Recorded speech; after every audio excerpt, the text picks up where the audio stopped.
Good evening. Good evening. You are watching the Marcia Week Show, and we are coming to you live from Barbados. Yes, beautiful Barbados. And I see people are on already. Listen, you are not tired? Listen, I've been sitting here for the last 45 minutes watching the clock. And I saw that at 6:06, Heathcliff was watching the clock too because Heathcliff was logged on at 6:06. I missed you a bit there, Heathcliff. Happy New Year. Tracy Barrow was on very early as well at 6:45. Welcome, Tracy. Welcome. And we know what we do. We're going to click that thumbs up, right? You see the thumbs up there on the left-hand side. We're going to click that. Yes, Tracy.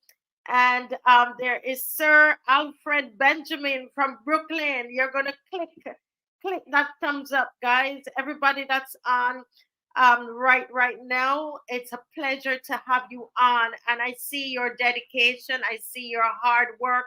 I see your commitment. And let me tell you something. This is a stand.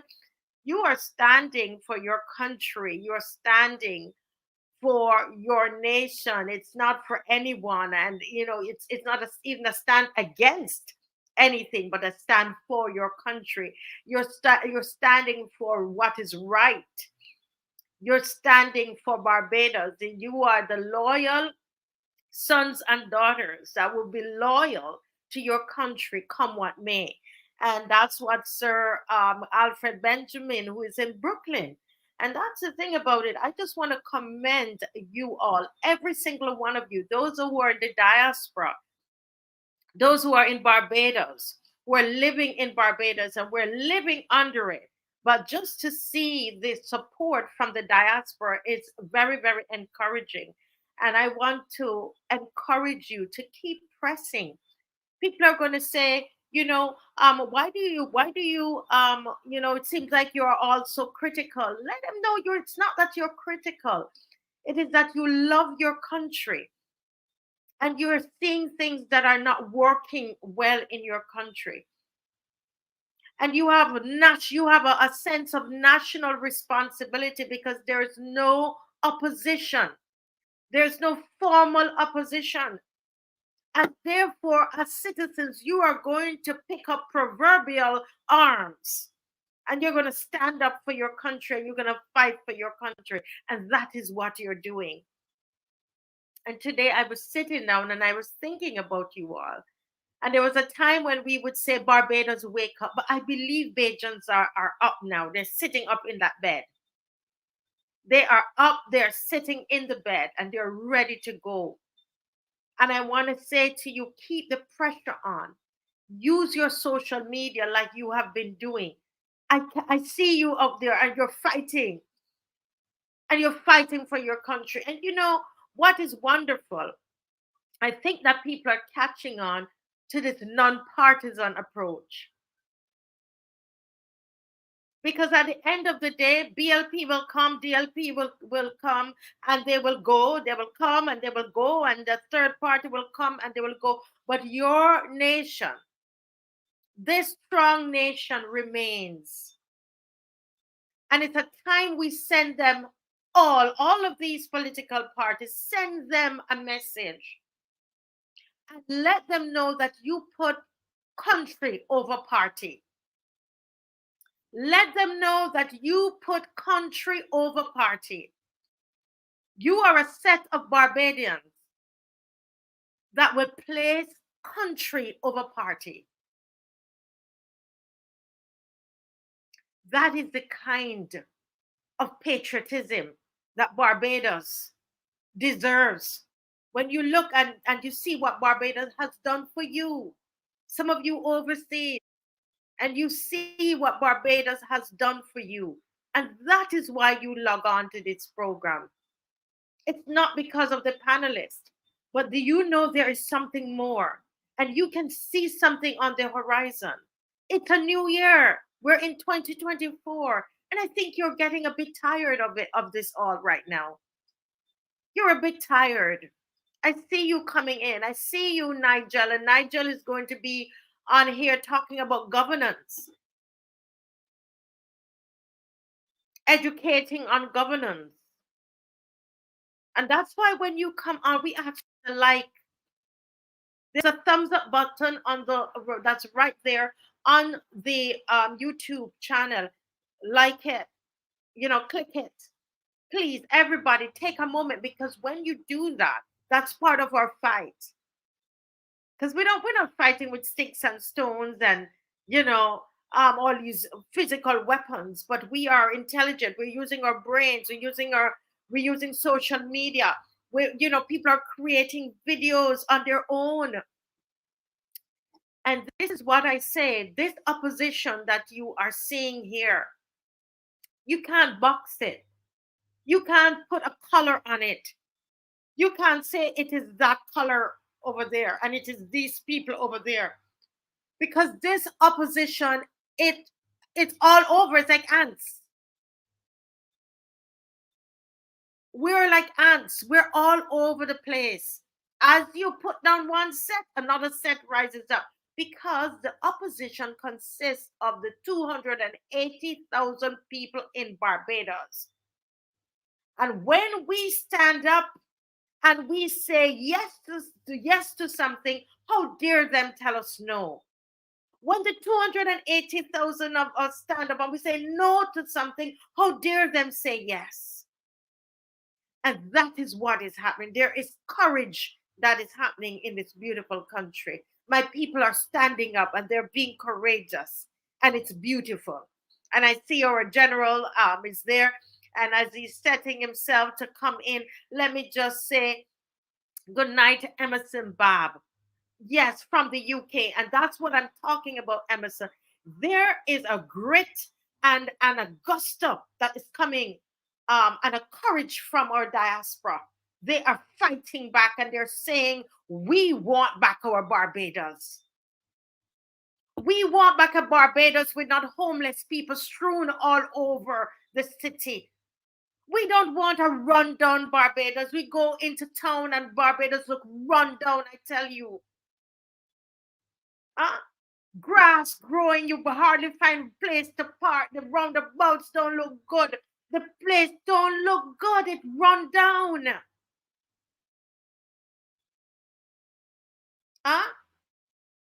Pauline from Maryland. And these are people that are, Pauline, these are people who are always on and care about Barbados.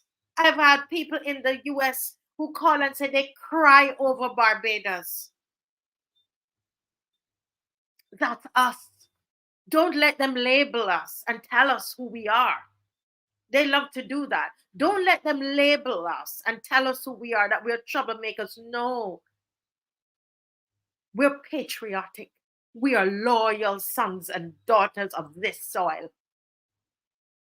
And when we say yes for our country, it is yes. And when we say no, you hold off on that, that's what it is.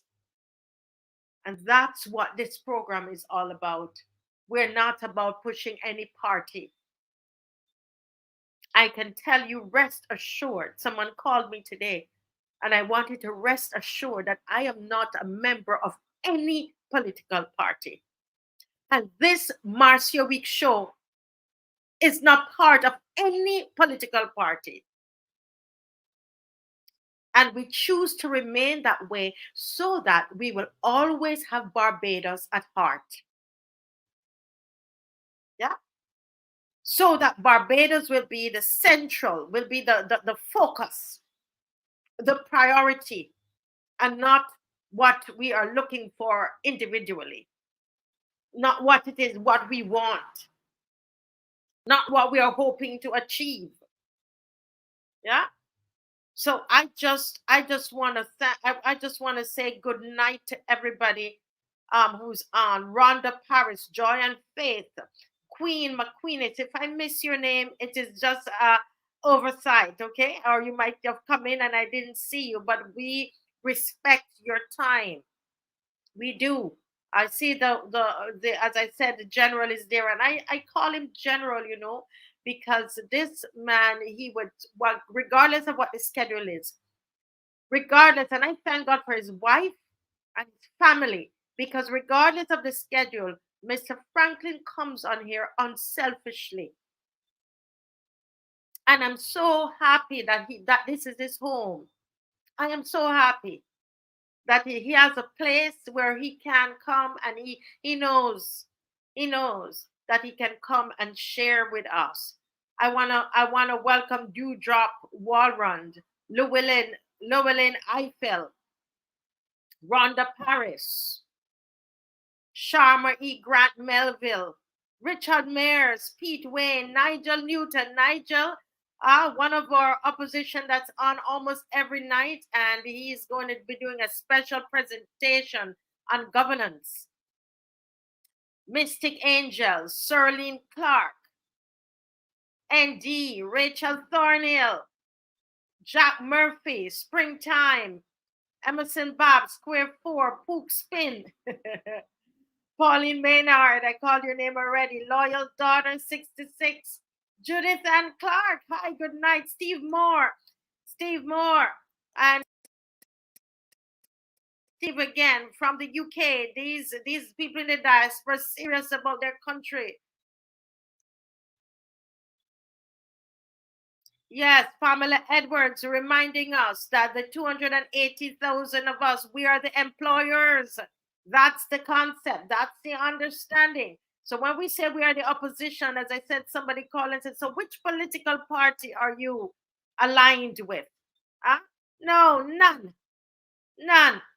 It's important that we keep Barbados as the focus and not our own interest.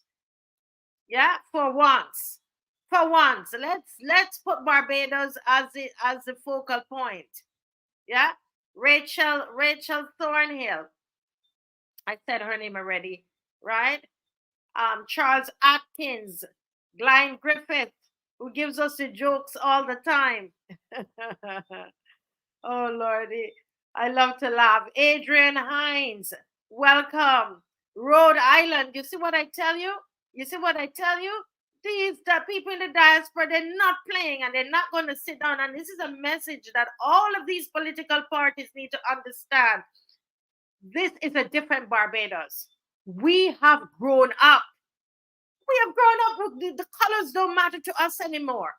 Dangling colors in front of us, that don't matter to us anymore. We don't care if our grandmother wore a particular color. We are an educated set of people. We've grown up. Enough of the foolishness. We're putting Barbados first. Barbados first. You hear what I tell you? Let me just greet everybody before Square 4. Oswald Newton, good night. Wayne, Matt D. Austin, Natasha Hope. And even those that I didn't get to call your name, but you know who you are. You know who you are. We're very serious. 2024, very serious. And I think Mr.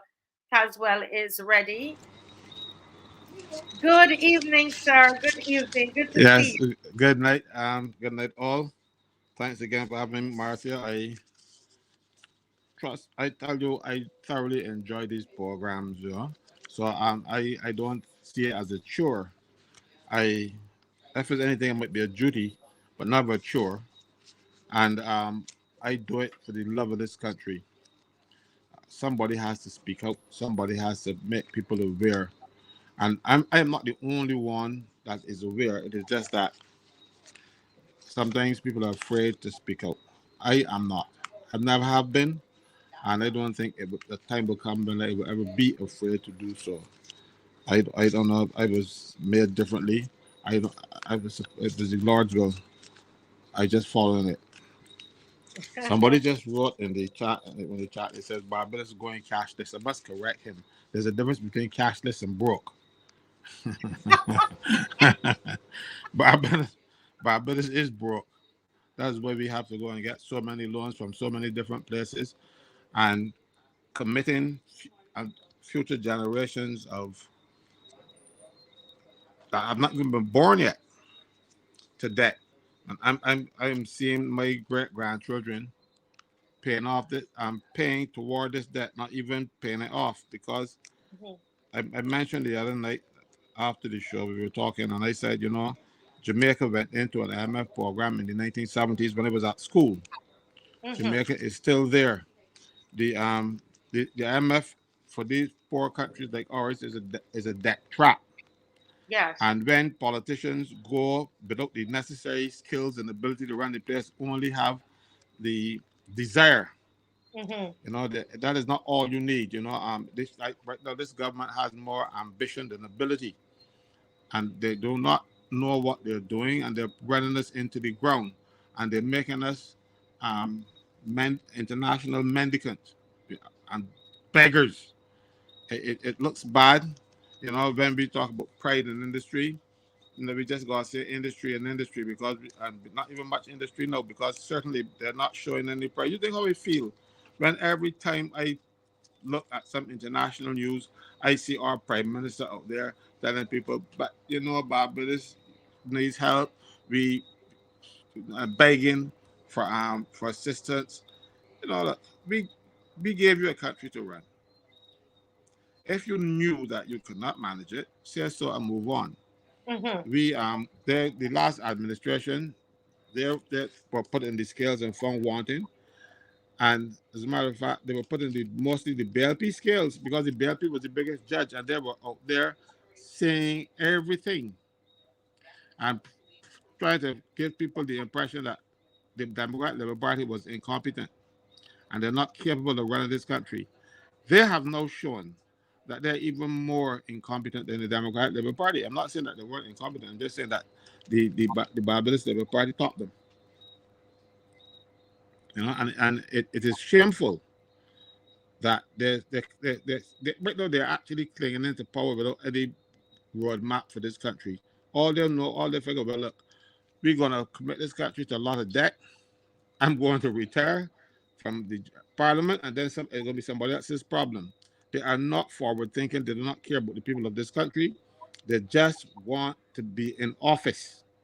Being in office and working for the best interest of this country is not what these people are doing right now. They're just in there to see what they can get. And one of the things that they can get is a pension after 8 years. It's one of the most generous pensions anywhere in the world. The prime minister gets a pension after serving as prime minister for 1 day. You only need 1 day service as prime minister, and you will get a pension of 2/3 of your salary for the rest of your life, at whatever age. Right. So that is what they're looking forward to. And Mr. Franklyn, let me just pause there to remind Barbadians, to remind the people of Barbados that up until now, the age for politicians, the retirement age, it has not changed. I remember hearing the Prime Minister said that's something that they could look at. It's now 2024. Are you happy with that? Are you happy that we were promised something that they're going to look at it? And it's months, it's almost 6 months, and we have not heard a word about it again. However, we are still having to retire at 68. They went ahead and changed that. I have to stick a pin here, Mr. Franklyn, to ask my fellow Barbadians, are we happy with that? Don't forget. Don't let them say we're a 9-day wonder and we forget. Ask the questions. Use your social media. Create the videos. Bother them. Go back to them about it. When you hear marches, turn up for the marches. Because no, we are not going to take any more promises and broken promises and outright lies. Back to you, Mr. Frank. Marcia, you made a good point there, and I want to just support you on it. Politicians used to get their pension at 55. They took it down to 50. And then the process over years, they have taken the civil servants from 55 now to 68. So they are now getting their pensions 18 years before the average civil servant. But then they are entitled to 2 sets of pension, one from national insurance and one from the treasury. The civil servants are now only entitled to the higher of the 2. Which isn't fair either. Because why must we support politicians for the rest of their lives coming in and working for 8 years. There's nowhere in the world where you can go and get a job and work for 8 years and get a pension and half your salary for the rest of your life. And or if you work for 12 years, you get 2/3 of your salary for the rest of your life. That is unfair. That is unreasonable. And civil servants who used to get their pension at 55, it got to 68, they had to work 33 and the 30 years, 400 months. Now, in the last set of arrangements, where the Prime Minister was promising that they will look at the ones for the politicians, they took the qualifying period for a full pension from 33 and 30 years to 40 years. Mm-hmm. So now, if you're a civil servant and you want to get a full pension, you have to serve 40 years. They only have to serve 12. And they see Right. nothing wrong with that. And Bezos must tell them, look, you are fed with your own nest. Being put you there to fleece the treasury, you got to go. It is as simple as that, They are looking out for themselves. They don't care about anybody else. And I find that it is not a BLP thing. I find all politicians, when they get office, they look for the perks of office and Correct. and forget that they were there with a pledge to look out for those who can't take care of themselves. The rich people in Barbados don't need no politicians to support them, to help them, but they are the people who get the most benefits. These are the people who the politicians seem to be looking out for, the people who got money. And there's a reason for that. The reason for that is that those people can give you $7,500 without missing it. If I give you $7,500, they got borrow it and give you, So you can't get it from me. And that is the problem. So they take care of the people who can make those, and I say large sums because I'm speaking from my perspective. $7,500 is large for me. Mm-hmm. So when you hear that, but you get $7,500, and they say, oh, that's a big thing. That's only $7,000. Oh, how about the fellow who works in the gas station, pumping gas? He doesn't get $7,500 a month in 2 months. So that's a lot of money for him. What about the Mm-hmm. maids in the public service, the messengers, even the clerical officers? They don't make that kind of money. The executive officers, they don't make that type of money. That's more than the salary of most civil servants. So when people try to um, just brush it off and say, oh, that's a big thing, it is a big thing. It's a big thing for people who have to eat ramen 4 or 5 days a week. Mm-hmm. It's a big thing for those people who can't send their children to school. It's a big thing for people who cannot afford the soap, toothpaste, Mm-hmm. and other little toiletries can't support it. It's a big thing for them. So don't sit down and allow politicians and people who refuse to go and look for a job coming in the papers telling you about, oh, this is normal, this is a big thing. Go and look for a job and find some productive work rather than rely on the politicians' coattails, because we got too many of them, up to and including criminals now. So they will get up and they will sing the tune of the politicians. Mm-hmm. Master, I would want to talk about the thing that they wrote and put on Facebook, because I think Yes. Go ahead. I see Kemar there is getting ready. right, But go ahead. Go ahead. right. Yes, go ahead. Um, I last, like I was saying, when I was going through some comments, and I said, look, this is nonsense. So I wrote something and I put it on Facebook. I'm not Facebook, WhatsApp, What's up? and I sent it around to a few people, and I understand it's gone viral. And it's basically this: public servants who are supervised by politicians, by ministers, who minister is the head of their particular department or their ministry. They cannot accept gifts from anybody.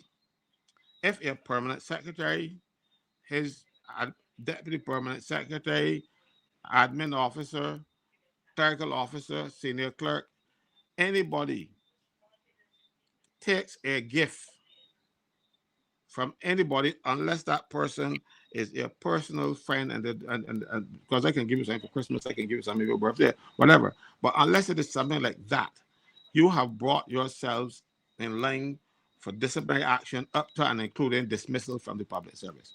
Now hear this. If the permanent secretary cannot take a gift, legally take a gift, because I'm not saying they don't take them, but if they want to get you, they will come after you and say, but you want to take a gift from people and the general orders for the public service of Barbados. This document that I want to hold up here, this document at General Order 319, I'll read it for you. It says, officers and employees are forbidden to solicit or accept presents other than the ordinary gifts of personal friends, whether in the form of money,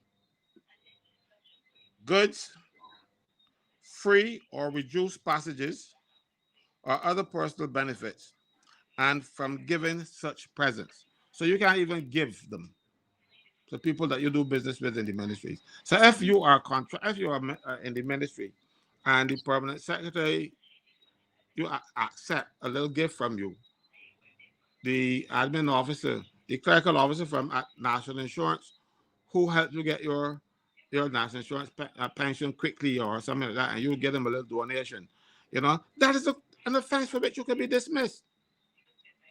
So when a minister gets up in the newspaper and boldly pronounce, "Oh, then the big thing, I do it all the time," you are actually saying that I am doing things that the people beneath me cannot do. And if a person below her did it and they are caught, they are subject to dismissal. And in the public service, when you are dismissed, you also lose your pension. So imagine working 33 and 30 years and waiting for your pension, and then you take a gift from somebody, and then the pension gone. You know what's going to happen? You live in something called genteel poverty, where you can't afford it because you're not going to get a pension. After dismissal, you do not get a pension. So all those years are wiped out. And a politician can say to the country and to say to the people that this is okay. And then get idiots to go in the newspapers to pronounce that, oh, there's no big thing, because those idiots rely on the politicians to give them a decent living.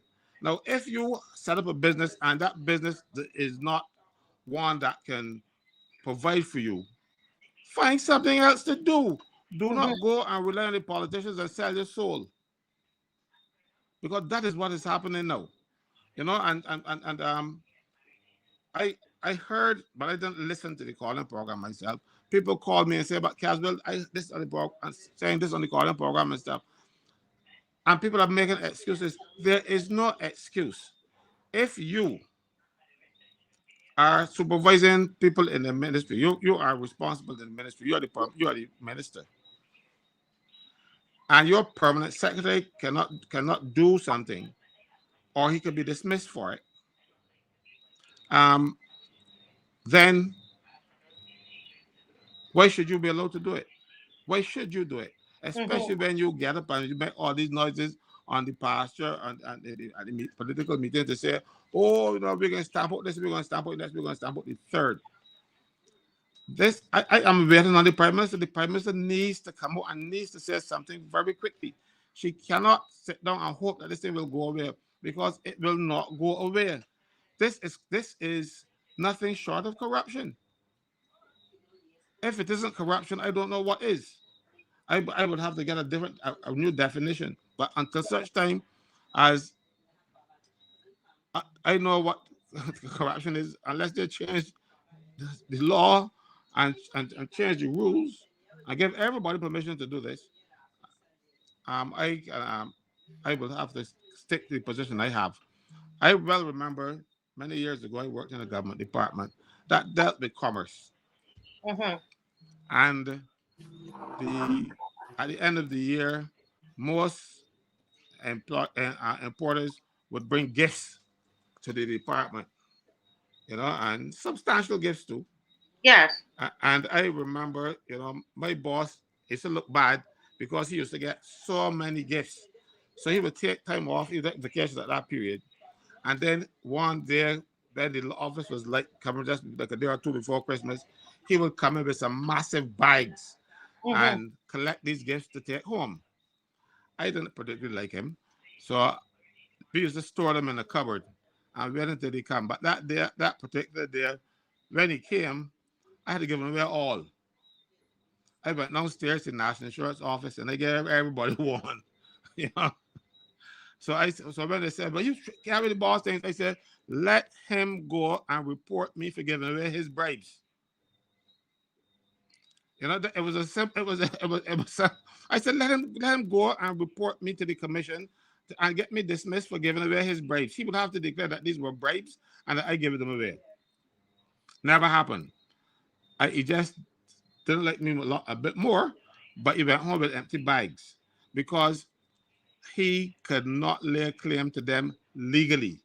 And if you cannot lay claim to those things legally, because he couldn't claim them.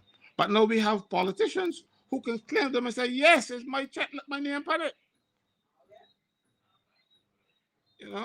Things have changed so much. This country has become progressively more corrupt with each year that passes.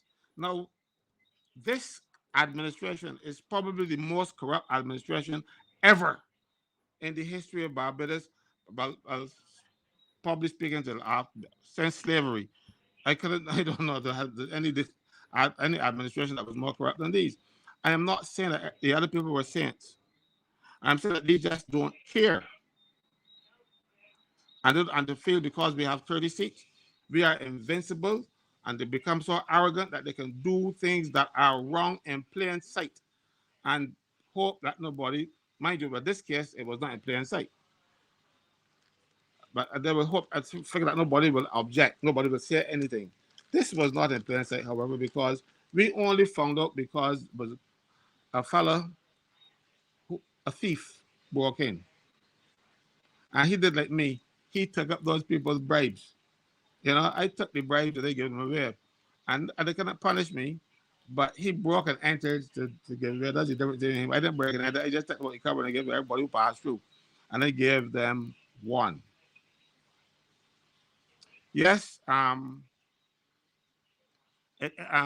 it's the Prevention of Corruption Act 1929. You got 2021. She has a case to answer there. So, but that is the same case that the United States used against Donville. Don't forget, when Donville is, but I don't have to say alleged now because it was proven.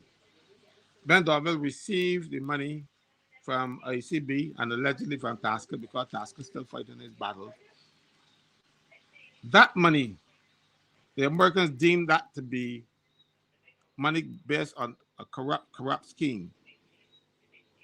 And contrary to the laws of Barbados, the same act that you're talking about now, Adrian, the Prevention of Corruption Act. Now, if Donville had taken money, his own personal money, and took it over the United States borders, there would have been no offense in the United States with that.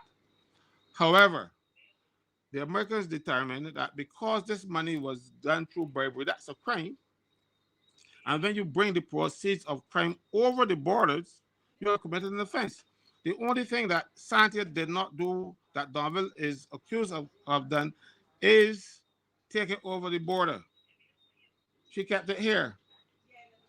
But she would have done the same thing that Donville would have done. She received money. And the law says that unless you can prove otherwise, there's a perception of corruption. And I didn't see no proof. She has to go. Look, I remember a couple of nights back, I was telling you about a case in England back years ago, in the 60s, I think it was, where a guy called Perfumo, I think it was John, he told the House of Commons that he did not have a mistress. That was a lie. And when they found out that he had a mistress, he had to leave Parliament because you can't lie, you can't cheat, you can't steal as an honorable member of the House. And when you are caught doing that, you have to go. She has been caught. She has been caught by a crook. You know, when people say a thief from a thief is make God laugh? Well, that's what happened here. A thief stole from somebody who got their money not honestly. And they are saying, people at Barbados are saying, oh, it's just $7,500. No, if it is 7 cents and it wasn't yours to get, then it is dishonest. And if you have a dishonest politician and that person has been found to be dishonest by their actions, or it appears that they are dishonest, then they should go. You don't wait, you don't even wait for a conviction. In our system of government, you don't even wait for a conviction. You resign because you don't want to have that tarnish in Parliament. But you see, in Barbados now, nobody resigns. Because, for instance, Neil Rowe is accused of rape. That is an allegation that should have caused him to resign, to step down from Parliament. No? He didn't even step down as a member of the House and thing. He's an officer of the Parliament. He's the Deputy Speaker. He's still there. And to show you how really bad this country has become, you have to get a 2/3 majority of the members to move a member from the House. They don't got all the seats. They got a 3/3. They got 2/3. They got 3/3.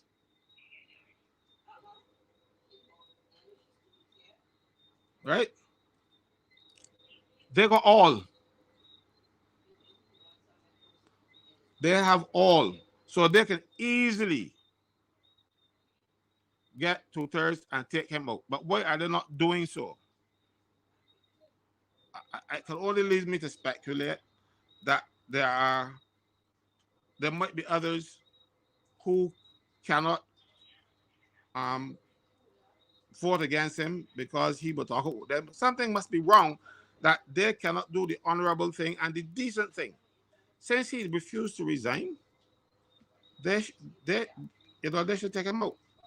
Now we have Santia in a position where she should go, and if she does not choose to go on her own, don't wait for her to jump. The Prime Minister should push her. I want you out here, jump, or you're going to push, but you got to go. You just cannot remain with an allegation like this holding over your head. Now, and the thing is, with our system of government, if the allegation is proven to be false, then the Prime Minister might take it back in. But you do not sit down with an allegation against you. But so what are we doing? Running the banana republic? But that's all that we're doing because but it appears that it's a banana republic because you can get away with all manner of malfeasance,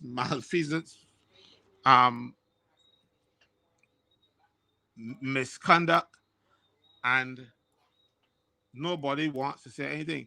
Now, and the thing is, I do cases in the public service on a regular basis.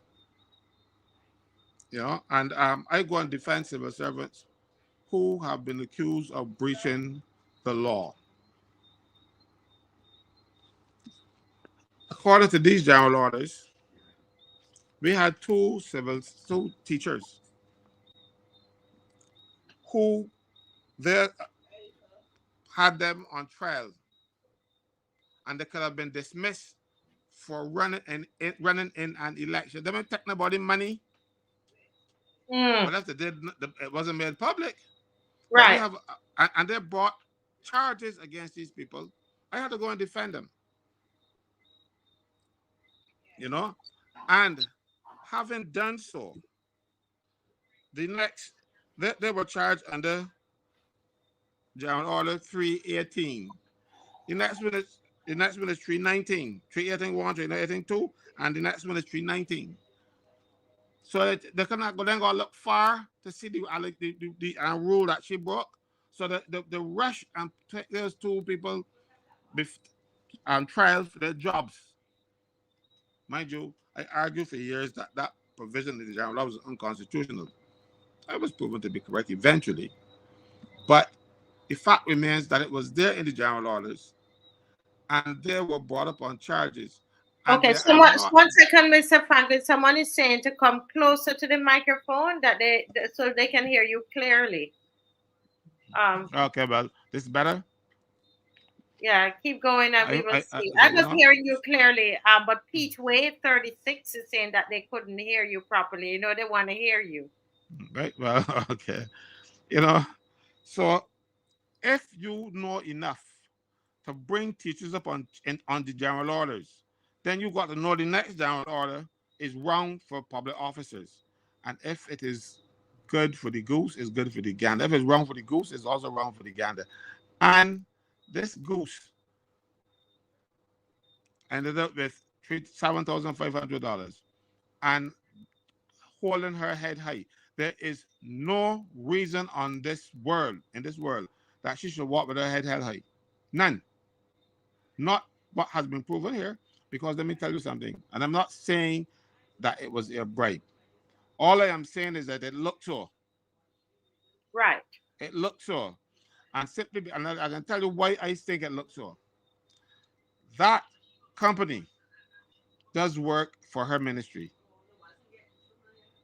They came out and they made a statement to say that there's no contracts pending now, and but again, I know the public service well, and I can assure you that many times people wait months to get the money that the government owed them.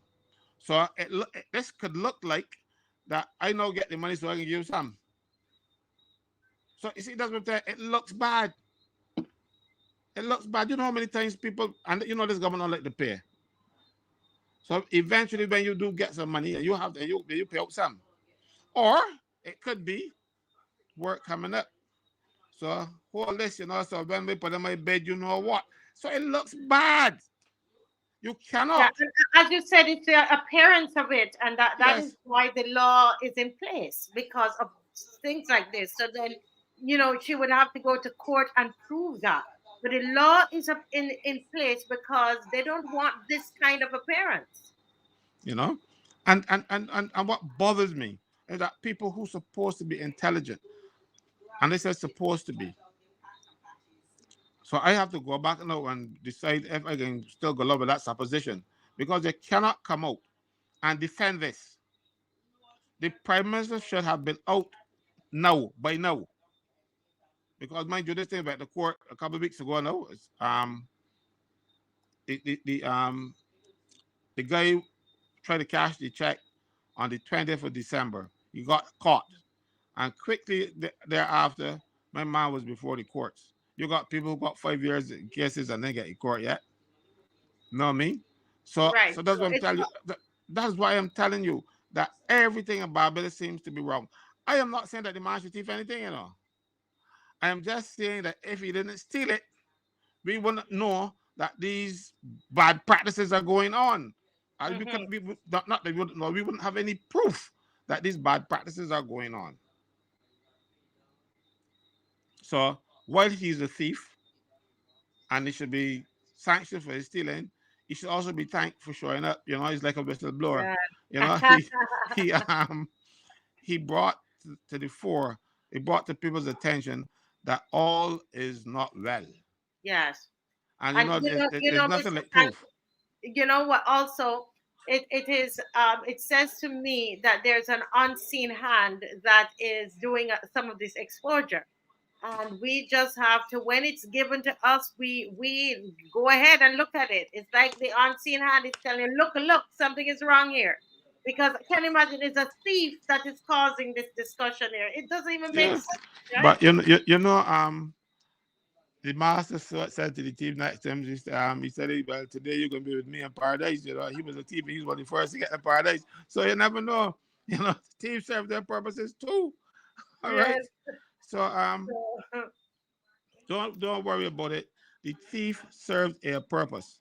Yes, If he were the thief, that money would have gone into the bank and gone into her account, because it couldn't go into anybody else's account. It couldn't go into the constituency branch account because it was the constituency branch. It couldn't go Yes, into any charity account, as they're trying to say now. yes, yes, Because and I will insist that if it were intended for hampers to help the poor, you know, get to the welfare department there so everybody can benefit. You know, why would this man would just give it to her? You know, and then too, if it was supposed to be benefit the poor, why you ain't use it for that purpose? Why you keep it in your office yeah, till, yeah, till after the hampers were distributed and that kind of thing? That money wasn't intended for the hampers. That's an excuse. yeah, That is trying to give a cover story now to make it look good. All I am saying to you is you have no right, Deputy Prime Minister Bradshaw, to be in possession of a check from a person who does business with your ministry. If it were a civil servant, he could be dismissed. If it's a minister, she should be dismissed. yeah. And the And only body can dismiss a minister is the Prime Minister. So I am saying to you that if the Prime Minister allows this type of behavior in her cabinet, she should go too. and I think that is it. It is as clear. It is as clear as that. We're dealing here with the law, and then take it to the courts and let them deal with it. But no, and I think you have well said that, Mr. Franklyn.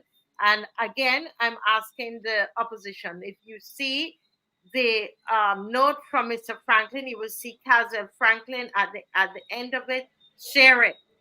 Share it, right? Send it around. We're all about education here. Okay, very important. Mr. Franklyn, before we go on, I know Kemar is on to talk about LIAT. I want to take a few minutes to talk about something that caught my attention this morning, was brought to my attention by one of our loyal opposition.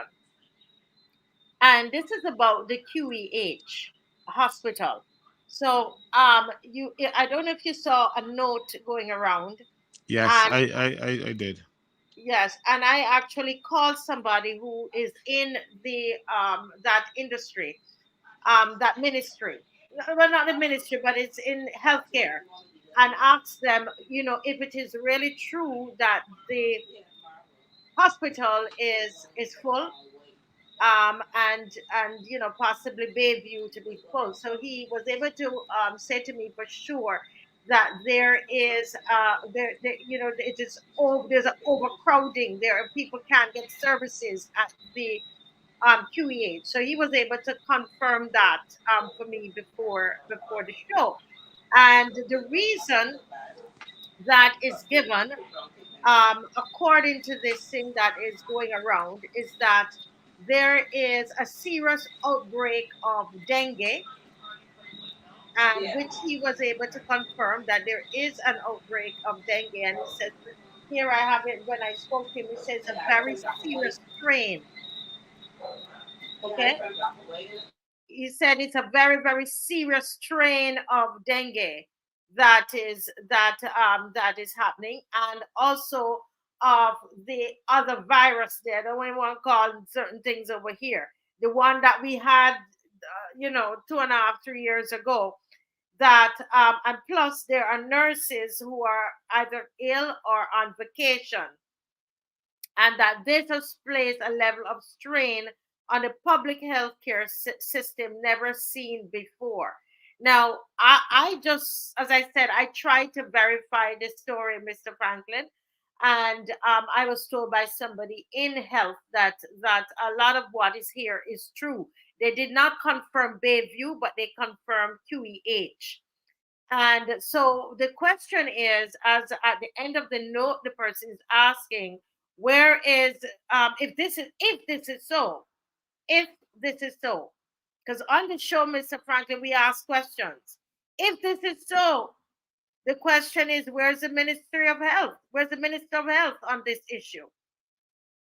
When will we hear anything from the Ministry of health on this issue. Yes, Mr. Franklin, you were saying something. You're Yes, I saw the note, and I'm aware that there are problems, and I can tell you why we have these problems. Yeah, we'll always get outbreaks of various diseases and stuff, but the severity is the problem. We have the environmental health officers. We used to call them public health inspectors. When was the last time you saw a public health inspector in your community? Name the last time. I don't think you could recall that. But as a boy growing up, we always had the public health inspector out there going around making sure that people's places were sanitary. And let me tell you something, they even have the power to enter your home to make sure that you ain't got no plants in there that have mosquitoes and all kind. They can go in your house, but they're not out there. They're not working. The resources are not put behind them to do the work. We have a deputy chief environmental health officer. I think he's deputy chief. Fellow called Chapman. Chapman runs a business that does the same work that he is supposed to be doing in the Ministry of Health. mhm, Many days you see him out there sort of doing pesticide control and stuff with a company. He has a company called Akron or something like that. I have him before the Employment Rights Tribunal for dismissing one of his employees unfairly. Mind mhm, you, the won't let that case come forward at all, because that man is supposed to be a senior public officer. He was the guy who was the guy responsible for the COVID unit. mhm, And he works part time for government because he works in his own business. mhm. So many days at midday, he's on top of a house or helping bore holes in the people's thing to administer the pest and stuff.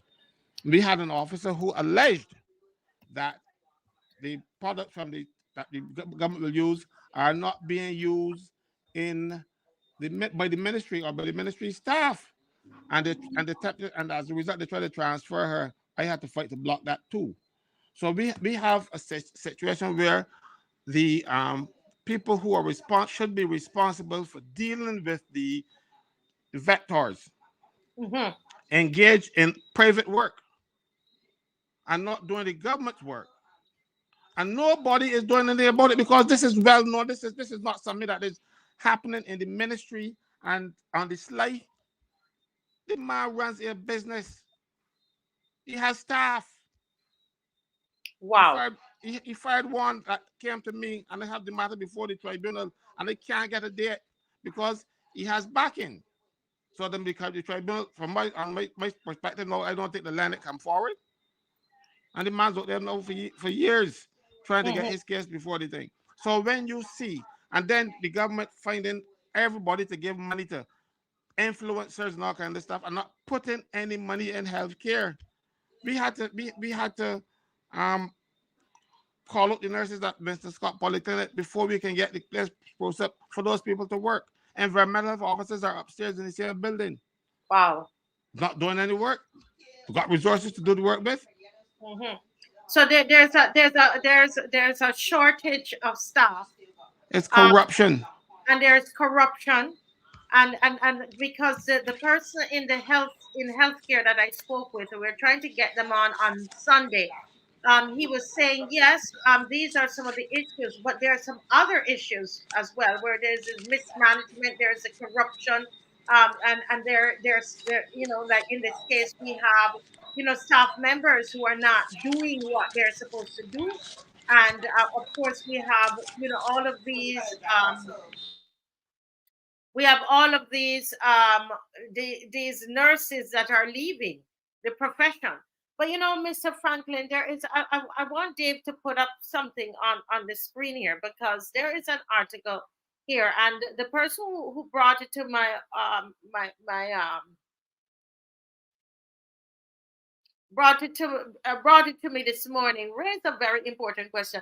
Mr. Franklin, do you remember the field hospital, the field medical facility that they were setting up? Yes, I The muted you one because that they had by the stadium. one second. Go ahead. Go ahead. It is the one they had out there by the stadium, the defense force. They are putting more resources behind the defense force than regulars. The defense force, and I keep telling people all the time, we don't need a defense force. Mind you, I was a member of the defense force when I was young, impressionable kid and like walking about with pretty boots and thing. Mm-hmm. Um, but who who's the enemy we're going to fight if Barbados gets invaded? Let me tell you something. If Barbados is invaded by a platoon of well-trained soldiers, we'll be overtaken in an hour. Mm-hmm. You know, so yeah, I'm not kidding you. So and who we can fight? St. Lucia? Yeah, so we don't need an army with all of these resources. But if you want to have a ceremonial thing like what we had the Baptist Regiment years ago, and they did parades and do the little fancy things for ceremonial things, yes, I don't mind. I don't mind having that. But we now got a professional army of loafers. They don't do anything, and then they go out there and doing police work. When the police want assistance, they're out there.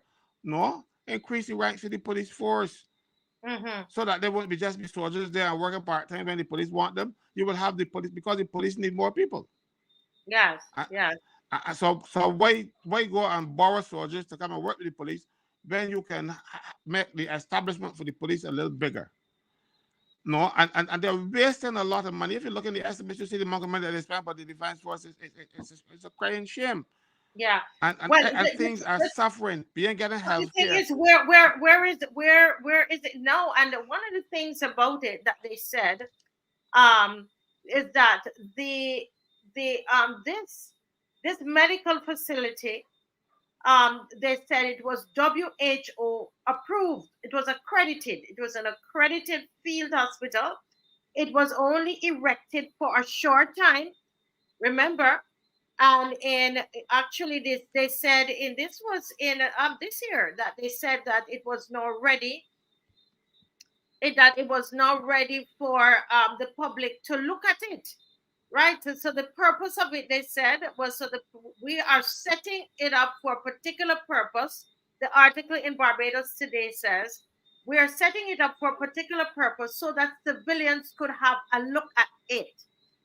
Civilians to have a look at it. So where that was the purpose, all of that money was spent for civilians to have a look at it. It's a waste of time. Yeah. Look, right now, the people in the eastern part of Barbados, Christchurch and some parts of St. John, and get water for the last couple of days. And they sent up this list. Douglas, Duncan's, East Coast, East Point, Edgecombe Territory, um, Farm Gardens, Fortescue, Four Roads, Halton Terrace, Headings, Hillswick, Isolation Road, Lakes, all, and the list goes on and on and on. It was catch my breath with this list. And you would these people ain't getting no water. Chancery Lane, no water. And they're wasting resources on stuff that we don't need. Now, if you don't get water and you people ain't ready to clean the place properly and clean themselves properly and don't have water to flush their toilets, we're gonna get cholera. It's as Mm. simple as that. And You the know? hospitals, but will there be no And place? that's the point I want to make. So if right now we are creating situations where you don't have, and you're making it even worse, right? You know what's going to happen? Atlantic Shores, Canada's Chancery Lane, Eland Park, Gibbons Bogs, Goodland, H. Marlow, Sears Court, Seaview, Silver Sands, St. Christopher, Wilcox, Durance, and surrounding areas in Christchurch. They they have Binwood Gardens, Walkers, Vineyards, all these places have more water because of some BW conducting emergency work at Hampton. Hmm. And they're not conducting emergency tankers because people are Yeah. not even seeing the tankers. People cannot um, get water to bathe, can't get water to So, flush so their in you're toilets. saying they're creating a scenario here, right? With all of these water issues and water shortages, they're creating a possibility, right? Of issues, possible issues, health That issues, that can impact on the hospital even more. The even more so. hospital that has poor management, few nurses, and fewer doctors. and too many patients. Which is why I'm wondering, Mr. Franklyn, if there is a method, just a thought, a method to their madness. Because someone is saying, Emerson Bob is saying, this issue with the outbreak at the hospital, this is his opinion, is one of the reasons he believes this government will try to use for lockdowns again. Now, I want to ask a question, and this member of the opposition who called me this morning said to me, Marcia, could this be, could it have been a trial that they were testing the water then with this hospital, with the intention that once we get the outbreaks coming from the lack of the water and giving us jobby water and creating the scenario for medical health issues and medical outbreaks among us, the dengue and all of these things, then they open back up the WHO hospital. And if they do, what does that mean for us? It's something to think about. Sometimes they say, the people talk, oh, this is all conspiracy theory.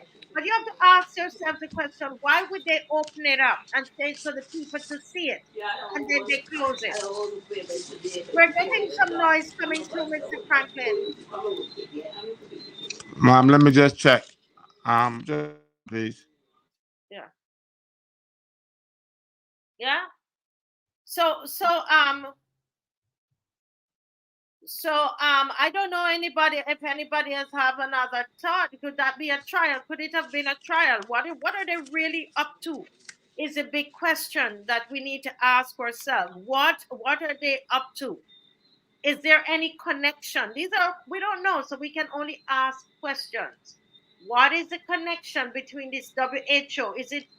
Did the outbreaks come before that, or vice versa? What happened there? So that is something that I think that we need to pay attention to. And yeah. Marcia, while we were talking, I'm getting some messages on my phone from people who live in the area. And they said this is 2 days now, they haven't gotten any water. And they ain't got no trucks. Really? Which area is this? This is in Christchurch. Right? And we have, and but it's Christchurch and St. Philip. But these particular messages are from Christchurch that I'm getting now. And you expect people to turn up for work early. And well, the people can go and buy a lot of perfume. Because I really don't want you to come and work with me smelling funny. So if you got drown that. But Mr. Franklyn, even more than the smell is the health, because of what you're saying. And the question, are these people trying to create scenarios here? Galbit saying my water has been off since yesterday. Still off all now. Water truck came through today.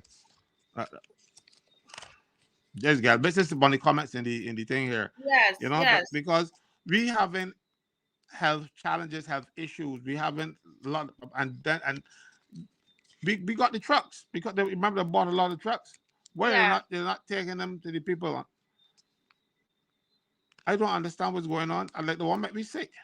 Yeah, like they're trying to create something. So we need to, as citizens, we don't know, and so we have to ask questions. We have seen so many things over the last 5 years that has caused those things have caused us not to trust the government.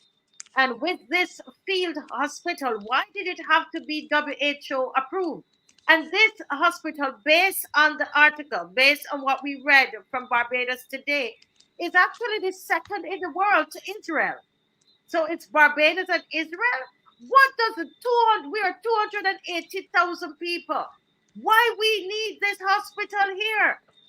What is it? If this is in Israel, WHO, why would they be so interested in us? Guinea pigs, Marcia. Guinea pigs. Barbados has become a land of guinea pigs. If you look, you will see that a lot of things happen in this country where Barbados became first or close to first. You remember the pandemic? We were first to get tests to get these Mm-hmm. jobs. We are one of the first to push this this ID thing. That they're testing it out on us. So I want to know what else we are being tested. We are getting tested on, because Mm-hmm. right now we have been volunteered without our consent, like rats, to Mm-hmm. be people's guinea pigs. Yes. Yeah, we are actually guinea pigs. And I didn't consent. The government consented for us. I think, Mr. Franklin, this is something that and I'm saying it to you, and I think Kemar is on here. I don't know if Kemar, just before he jump in and start to talk about LIAT, if he has any comments about this hospital. Anybody ever thought about why would Barbados be chosen? Mr. Franklin says we are guinea pig. And Barbados, are we happy with that? Why would the WHO, is this something for you to feel also important that the WHO approved of this hospital here? If it is true that this outbreak is like we have never seen before, what came before? The outbreak before the hospital, or the hospital before the outbreak? It's just questions. And don't say that it's conspiracy, right?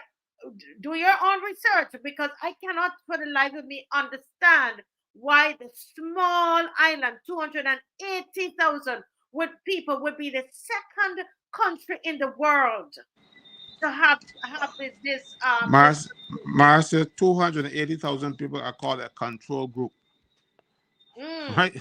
That's what we Say are. that again for those in the back. Say that again, Mr. Franklin. No, I said 280,000. That's what you call a control group. They test these things on us to see how they work. And if they work well, well, so be it. If they don't, well, tough for the people who suffer. We are a control group. When you're doing tests, you don't test them on everybody. You're going to test. You use a control group to make sure. Mind you, you might use rats or something first, but no, they stop using the rats and they're using us. That is what is happening in this country. We and because we want to get people's money, we are worse off than when Franklin Stuart was prime minister. But we ain't hear about no downgrades. Mm-hmm. We owe more than when Franklin was prime minister, and they were getting downgrades every other week. You know why? Because this is a conspiracy. Because we got an idiot at the top walking around the place and volunteering Barbados for left around the place. We are worse off now. And not a Yeah. good downgrade. As a matter of fact, we get upgraded a couple of times, but we have not seen any downgrades. And I don't understand what they are doing. They don't understand what they are doing. Mm-hmm. But unfortunately, our health, our health is at stake. Yes, yes, yes. The health. And nobody, the people who we elected to make sure that we are okay, they are not making sure that we are okay. They're making sure them and their friends and the people who help criminally to help get them elected, that they're covered. Because when you involve the criminals, you can't when you lay down with the devil, you can't get up and say, devil, I done. Mm-hmm. Yeah. So So this this is is, what is happening in Barbados today. yeah, somebody saying, Internal devils and external devils. yeah, someone saying we're it's like this is a lab, and I don't know. And as I told the person today, this morning, we are here, Mr. Franklin, to ask questions, and it is not, it doesn't feel right, it doesn't make sense. It does not make sense. Why you didn't even go to a larger country like Jamaica? Why didn't you go to Trinidad? Why did you choose Barbados? Why didn't you go to Guyana? Why was Barbados chosen along with Israel, the only two countries in the whole world? No, man, something wrong. Something wrong as far as what I see, and we need to stay on alert on this. And I see, is this a video, Dave, you have here? Yes, go ahead. While we're setting that up, somebody's saying that the water situation is not yet resolved, but they've had, I can't open up what they said, but there are a lot of more places are having trouble, a lot of more locations having trouble with water, and they will continue. work between Tuesday and Friday next week. Another opposition member said to me that a friend of theirs just died. Just died. Wow! A friend said this to me. A friend of theirs just died. They were waiting for a few days to see a doctor. Wow! They were waiting a few days to see a doctor, and they died not seeing a doctor. This is Barbados. But this sound Wow. like some third world country. Yeah. Go ahead, Dave. You were playing it. Thank you. We can't hear. Can you hear? No, I'm not. We can't hear. All right. So no, we're not hearing. We're not hearing. Right. Listen. Let me see if Kemar, are you there? I guess Kemar is not there at the moment. Okay, he's not available at the moment. Well, Mr. Franklyn, we on those two issues we talked about the Sancho Bradshaw situation and the check and the need for her to resign. And we are asking people, those of you in the opposition, to use your Facebook pages, use your Instagram, we don't really do X so much, but use your WhatsApp. WhatsApp works, and make videos, make posters, do something. I spoke with someone today and they said to me, well, all of these things that you all doing not making any sense. You're marching all the time and you whatever. But the truth is that it takes a bit of everything. It takes a show like this. It takes Lumumba and Bongo. It takes everybody doing something. It takes I can't remember all the shows in my head right now. There's Bajan 246, Bajan Vibes 246. I can't remember the name with Steve Moore and others, Mr. Corbin doing his program. It takes all of us. And as I said at the start of the program, we make up the opposition, begin to ask questions. Nothing is wrong with asking questions. In fact, if you listen to that video that was played where Sandra Bradshaw, when she was in the opposition, you remember what she said. She said we have to ask questions, and that's what we do on this show. So you don't let them tell you otherwise. Yeah, that we're brash and we're this and whatever. Yeah, but let them know that you're asking questions and continue to use social media. Use social media. Don't give up. On Saturday, I was hoping that Winston would come on to talk about the march. I think we can speak about that now before we go into LIAT. But we have the march that is coming up on Saturday, next week Saturday at 10 a.m., Mr. Franklyn. And this is another situation that we're saying to Barbados, don't stay home and say, let me see how many persons are going to be there. Right? We are talking here about the digital ID. I got another message from another opposition member, and I'm going to try to find it.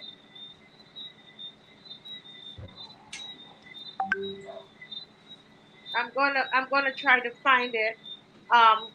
What it says here, and it says digital ID coming this year. This is from the Minister of Industry, Innovation, Science and Technology, Davidson Ishmael. Like, we're surprised, surprised, surprised. No, we're not surprised. We're not surprised. The anticipated introduction of Barbados' digital ID will be rolled out this year, says Minister of Industry, Innovation, Science and Technology, David Ishmael. Additionally, he said all systems were a go for January 31st, which is the deadline when the old ID cards would no longer be valid and only the new TRIDENT ID cards would be recognized. That right there, just for that, you need to hit the roads in your numbers, Barbados. just for that piece there, because your prime minister, my prime minister said that what? It was not mandatory. We have it on record. It's on record, Mr. Franklin. That is I'm well not aware. they're saying that the old ID would not be recognized. All of the new Trident IDs would be recognized, and they told us it was not mandatory.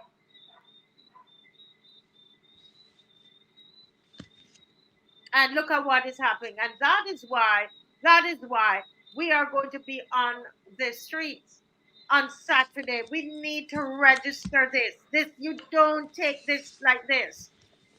How can you trust people who lie to you at every turn? When you have a liar, people tell you can trust a thief, but not a liar. You will accept a thief more before you accept a liar because you never know what they're going to tell you.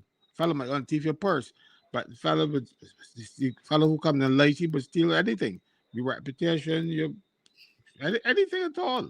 You have to be careful with people who lie and lie consistently. I keep telling people all the time, this government's default position is to lie first.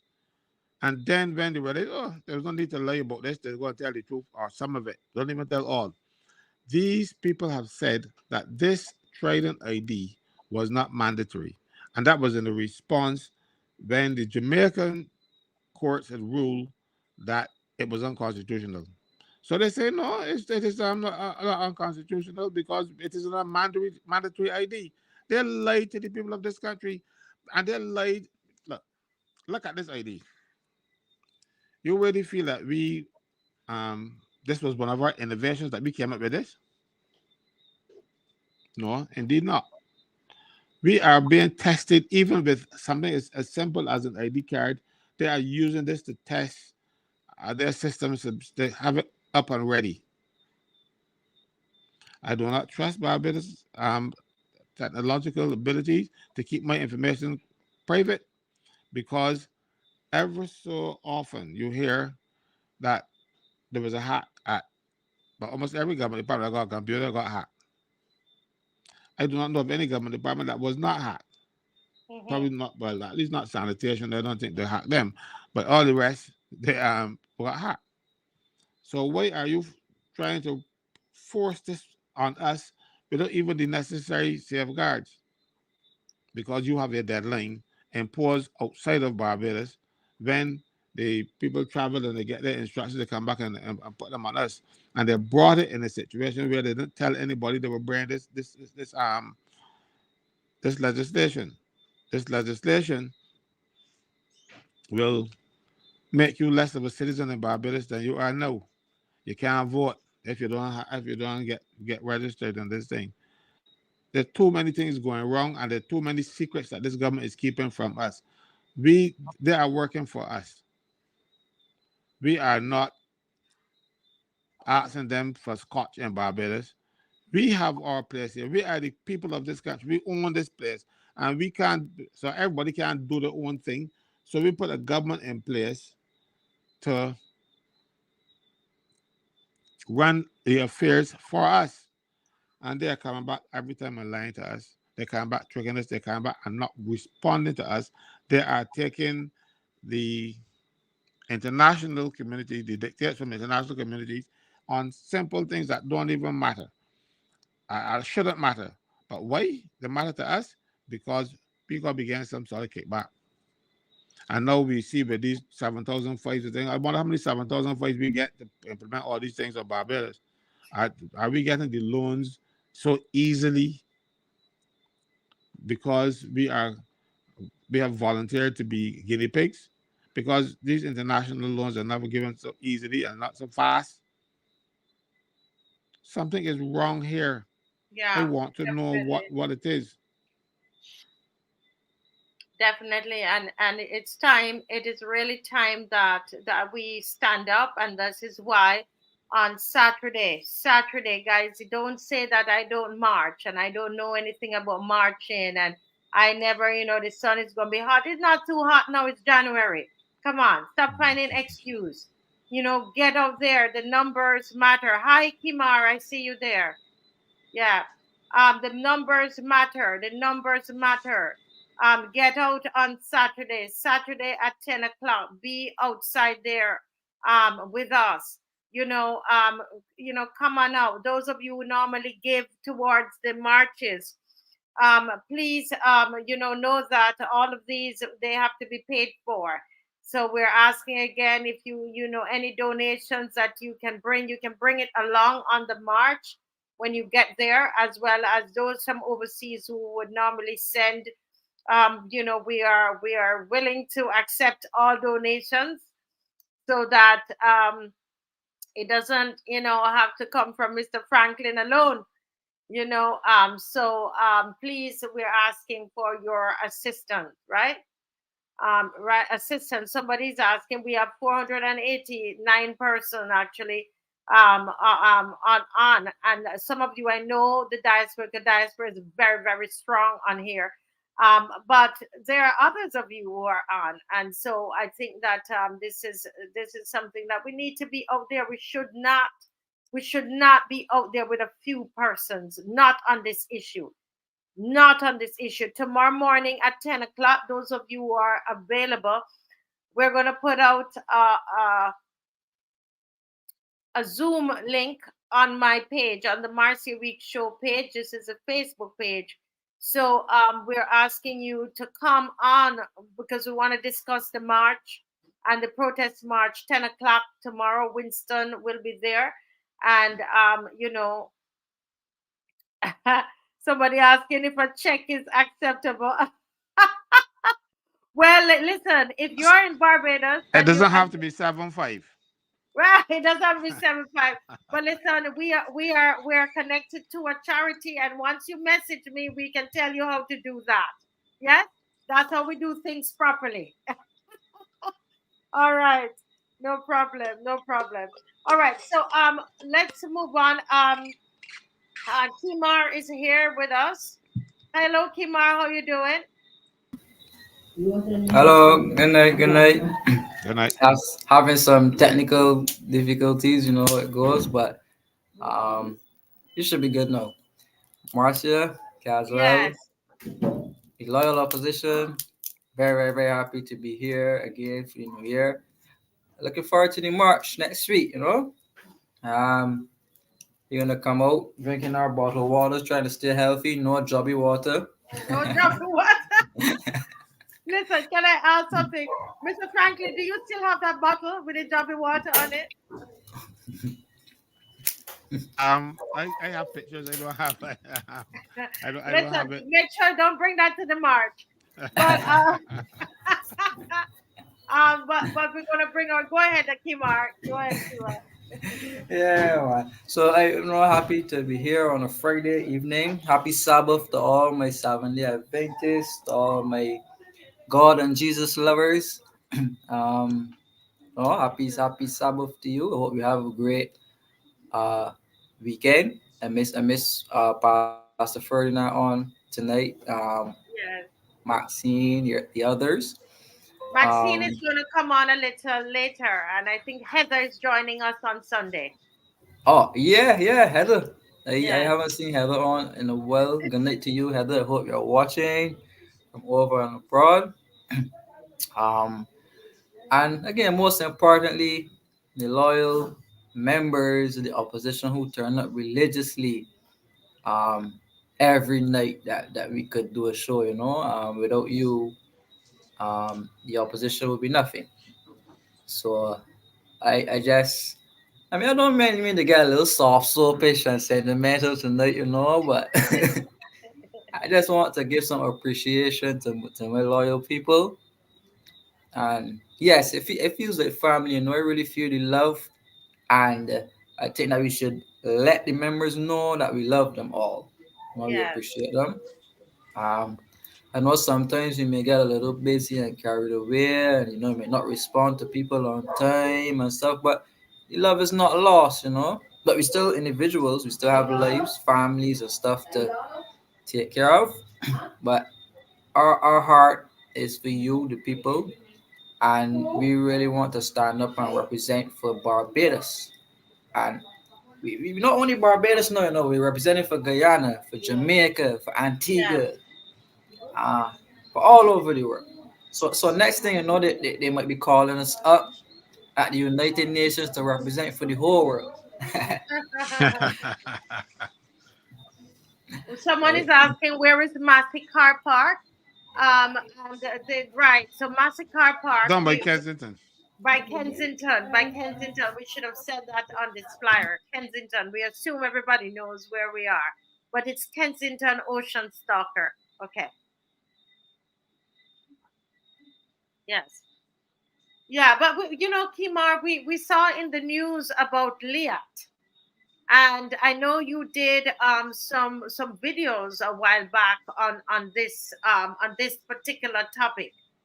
And where LIAT will be a thing of the memory. We're going to have how we have a plane, one of those planes there at the airport, as a something like, it's almost like a museum. We put it in a museum. The Concorde.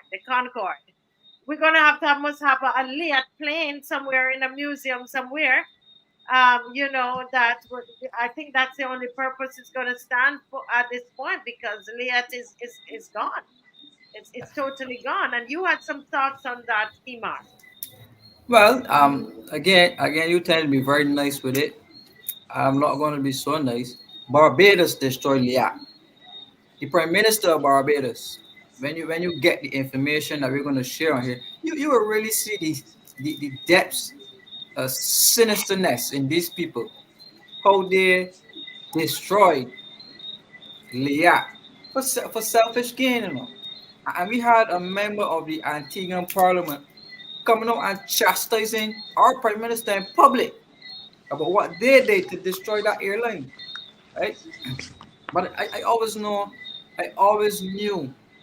that it was always about the money. It wasn't Hmm. about providing travel because the taxes on a LIAT ticket are much higher than the actual cost of travel, just like what they did with the Swiss tax, Mm. right? And Say it that was the again. You're saying that the taxes on the LIAT ticket was so high. So yes, you're saying that it was the countries that were benefiting. yes, all of the governments that were a part of LIAT were using the revenues and the taxes on the LIAT tickets in their budgets.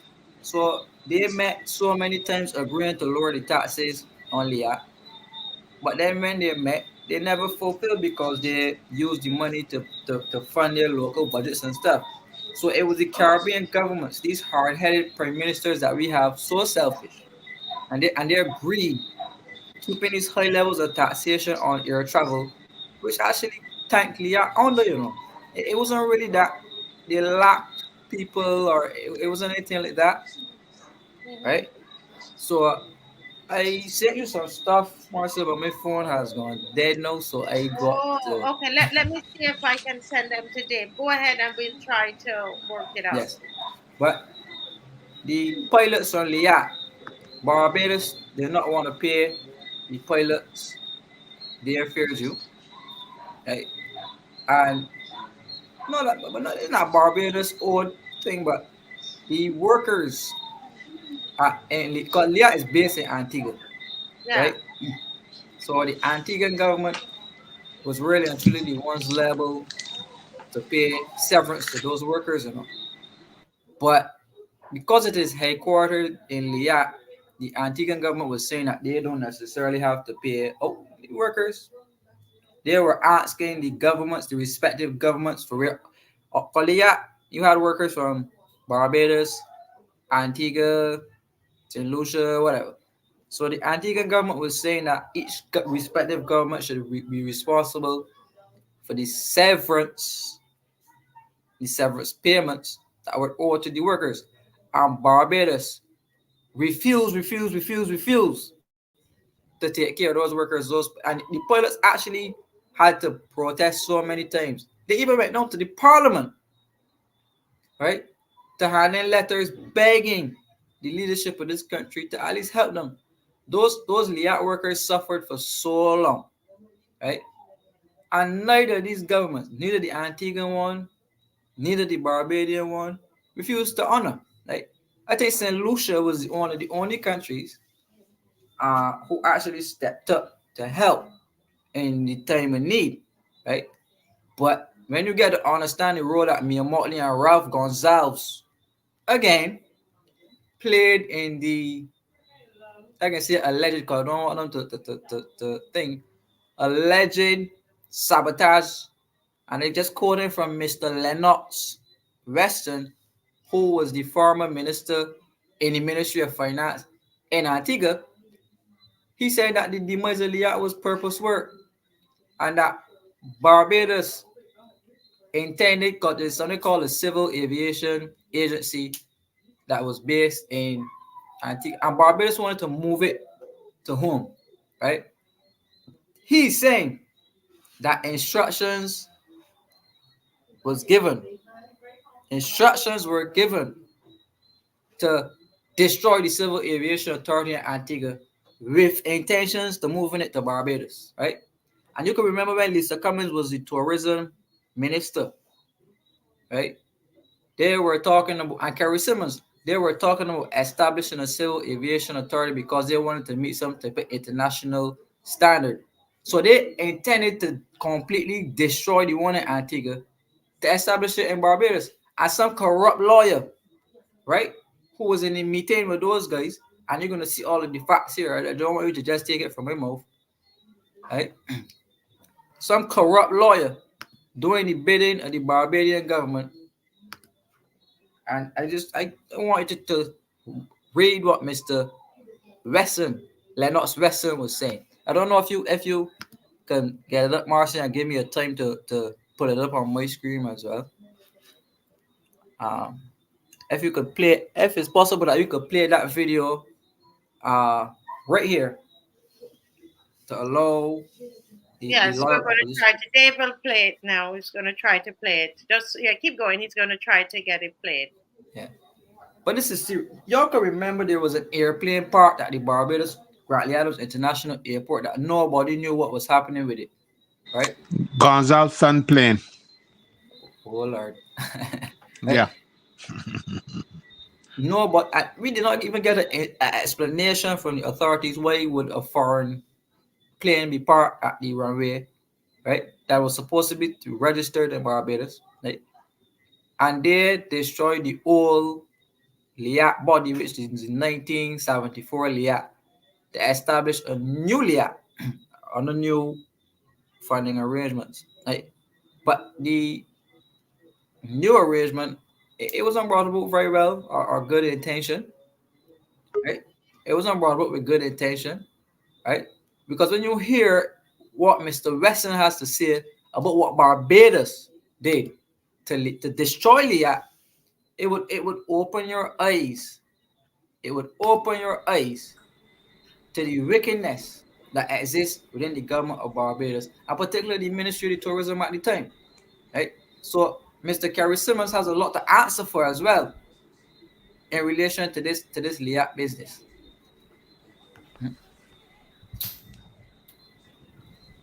Yeah, we seem to be having some technical challenges. One area. Okay, can you hear it? So that our people Yes. understand when we say we're in a competitive environment. And Mr. Speaker, I sent a copy of a memorandum I received so people can understand how real the world is. And you look between faces. LIAT, 60 years old, based in Antigua, connect the Leeward Islands, Windward Islands, the Caribbean. Workers from all over. It's part and the backbone of the Caribbean Regional Institution. Our Prime Minister will tell you about they go to heads of government and they're all one. They appoint certain prime ministers of lead of the economy to make sure the Caribbean integrate and be one. You heard from the member of All Saints West about the fight he had when we're trying to bring University of West Indies here. Call countries names. And you can tell many stories with the AG of how they were vicious because they claim Barbados won't get as many students or Trinidad because we're going to have our own. What does a little island want university for? That is their view. Now, LIAT has been here, and I think with the encouragement of the last government, who was so soft, you always heard us say, and some of you all don't believe, that the plan was to steal LIAT, and if they fail, to destroy LIAT. LIAT wasn't destroyed just by no act of COVID. LIAT was destroyed by a deliberate attempt to either take over or destroy. And Mr. Speaker, I just want to read, with your permission, a little bit from this memorandum that I've circulated for members can see. On the 23rd of March 2019, a team from ECHA met with the legal counsel of LIAT. She notified ECHA that LIAT was considering relocating its headquarters from Antigua Barbuda to St. Vincent, and sought information on the change of location and headquarters. During the meeting, the lawyer of LIAT invited ECHA officials to attend a meeting in Barbados to discuss legal matters pertaining to LIAT. The team accepted, and they journeyed to Barbados, and they met with the government headed by the Prime Minister of Barbados to discuss LIAT. After welcoming remarks, the lawyer announced that consideration was being given to relocate headquarters of the airline LIAT to St. Vincent and the Grenadines, but due to certain legal implications, it was decided to opt for Barbados instead. Let me go slowly, because some of you all are so naive, right? So naive. Oh, I love Mia. She's robust and strong. She love Barbados. She love y'all. You don't huff Dominica. You remember medical school? Let me repeat that again. The date of the meeting was 23rd of March, 2019. Now, let me repeat. The lawyer announced that consideration was being given to relocate headquarters of the airline LIAT to St. Vincent and the Grenadines, but due to certain legal implications, it was decided to opt for Barbados instead. According to the discussions, the ECHA team understood that a new LIAT would be established with the name of LIAT 2020, and it would be located in Barbados. The lawyer advised that it would be best for Barbados to establish a civil aviation authority. They want to have ECHA, so we don't have the civil aviation authority and carry to Barbados. You all think we must be nice and smile and talk nice to them as if we're fooly. Look at the love blow. Mr. Speaker, the Prime Minister of Barbados has instructed the Director of Civil Aviation to establish a civil aviation authority within the shortest possible time, by the weekend. A Prime Minister who's not even part of ECHA, directing ECHA, which is a sub-regional organization, I said kill the Aviation Authority in Antigua, form a new one in the Barbados in 2 days. What were we with slaves? When how long slavery finished? We're an independent country. We must stand up and fight. Mr. Speaker,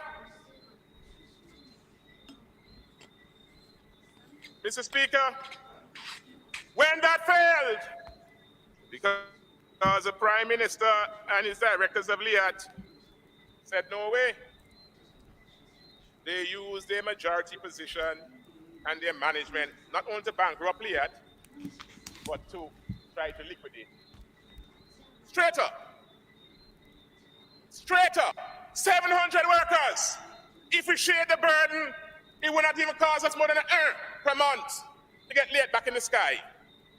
But it is my way or the highway.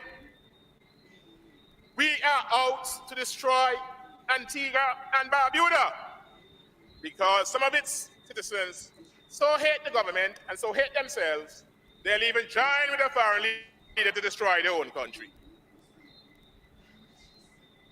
Mr. Speaker, again, we are fighting with the improbable. He was the Minister of St. Petersburg. They say we can't put LIAT back in the sky. They say Barbados couldn't make money from it. How about Antigua? They say they need all kind of big experts from Europe who we already hired 20 times to take all kind of big money. and just bleed the company. What you see when a black man confident, can you know what he's doing? Like this government. We know from looking at the accounts of LIAT, the real problem was too much a captain running the ship. And people who were there to destroy LIAT because they felt Antigua was benefiting from LIAT. And you know when you're righteous and doing the right thing, God bless you. So COVID came, and the burden which kept LIAT in trouble, the overstaffing, and the union who used their position to undermine LIAT, calling strikes and don't take up flights and late flights, all that is now gone away. And now, and the AG rightfully said we did a lot of work to get LIAT in the air, changing the law, raising the money, but most of all, having the intestinal fortitude, having the commitment, having the support of our own ability, the confidence in our own ability, that we went to better schools than them.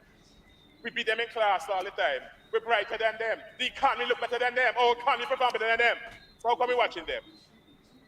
Before, some people forget, they say, oh, Barbados gave stimulus. The first day that government got in the office, much public servants they send home. How much will we send home? So, Mr. Speaker, those who seek to prosper by destroying their fellow CARICOM operations, industries, who will even put Caribbean people and workers in harm's way, we ask them to cease and desist. But we won't argue with them, because the best revenge is to succeed. And we're going to succeed. And we know LIAT will be a profit center as soon as COVID is over and the people start to travel. Now we can operate LIAT in a sensible way. We will make plenty money. We will use LIAT as the Minister of Tourism from St. Maxine as a feeder airline linked with international traffic. We will do cargo, both regional and international. We will demonstrate the entrepreneurial capacity of this government to turn the improbable, the tall tales, into reality, into success, into another win for the Gaston Brown administration.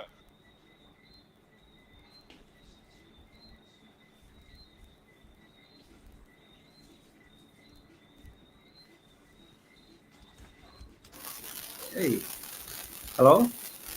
Yes, we're here. Yes, well, he said some left-word things, but the substantial point that he made there, I hope everybody heard some of the things that were said, right? How between St. Vincent and Barbados, what happened to LIAT, right? Who's the leader of Barbados? Our very own MOTTLEY. Who's the leader of St. Vincent? Our very own Ralph Gonzalez, right? So if you listen to what was being said by Mr. Weston, he's saying that the Prime Minister of Barbados instructed an entity that she has no jurisdiction over whatsoever to shut down the Civil Aviation Authority in Antigua and establish one in 2 days in Barbados, right? That is bullying. I don't know if you see it, you really see it, but they attempted to bully the Antiguans, right? So further, I can let you guys have your say on it, cause next I actually wanted to read a letter that was written by Gaston Brown, to the Prime Minister of Barbados, to Dominica, the Prime Minister of Dominica, Roosevelt Scarrett, and to Ralph Gonzalez, right? No, I ain't taking the sides with nobody here, right? I ain't saying the Antiguans right. Look at the facts. The facts remain, we don't have a LIAT. Caribbean travel is a disaster after these people put their hands on it, right? And Barbados, I keep saying Barbados, which is saying MOTTLEY. MOTTLEY continues to dip her hand in everything, right? Causing a problem for the people of this country. Now, to give you some information on LIAT, Barbados was a 49% shareholder in LIAT 1974, right? And there were some actions, and I've taken this from a story that I would have written, an already published story out there. And the actions or inactions which led to the unfortunate demise of this thing. So it was estimated that Barbadian workers were owed in the region of 13 million EC dollars or $9.7 million by LIAT. So the Prime Minister of St. Lucia, Philip Pierre, he visited Barbados and he spoke about how unfortunate it was that LIAT died. Right? St. Lucia is not a shareholder of LIAT, right? But during the budget presentation in St. Lucia to the Parliament, Philip Pierre promised that the severance payments that were due to the former St. Lucian LIAT workers, that they were going to agree to pay, right? And that those workers were paid 100% of their severance in a compensation package, right? Our Prime Minister now, Mayor Motley, said that the LIAT workers were given a gift of a one-off gift, $2,000 one time from the Mayor Motley administration, and that the government was intended to pay these people $2,000 per month. Not get them, loan them. Mayor Motley said she was going to loan the LIAT workers $2,000 a month, so that when the Antiguan government repays the money will come to the workers, it will come to them. It will come to the government of Barbados. That is what Mayor Motley did to those LIAT workers. She loaned the LIAT, instead of paying them the severance that St. Lucia did, she loaned them the money, right? And told them that whenever the Antiguan government decides to make good on their promise, that the money will now come directly to the government of Barbados, right? How wicked can you be to do that to those people, right? Now, the employees, those workers from Barbados, the problem here is that they were contributing to the Antiguan NAS, or what the Barbados will call NAS. Antiguans have a social security scheme, right? So the Barbadian employees were actually contributing to that and not to our local NAS, So that is why the government was claiming that they don't have any financial responsibility to those workers, right? The Barbadian, of course, but they weren't paying into our social security system. So Antigua, which was a 34% shareholder in LIAT 1974, disclosed that the Antiguan government was going to cover about 50% of the severance liability, right? And that Barbados should cover the additional 50%, which would equate to about $4.9 million, which is about $5 million in severance that was due to those LIAT workers, right? The sewage taxes made that, the gas taxes made that, VAT does make that. So you see that the government cannot even pay $5 million to those LIAT workers, But instead, Mayor Motley will loan the people the money. You believe that? Right? Now, let's go a little bit further here now.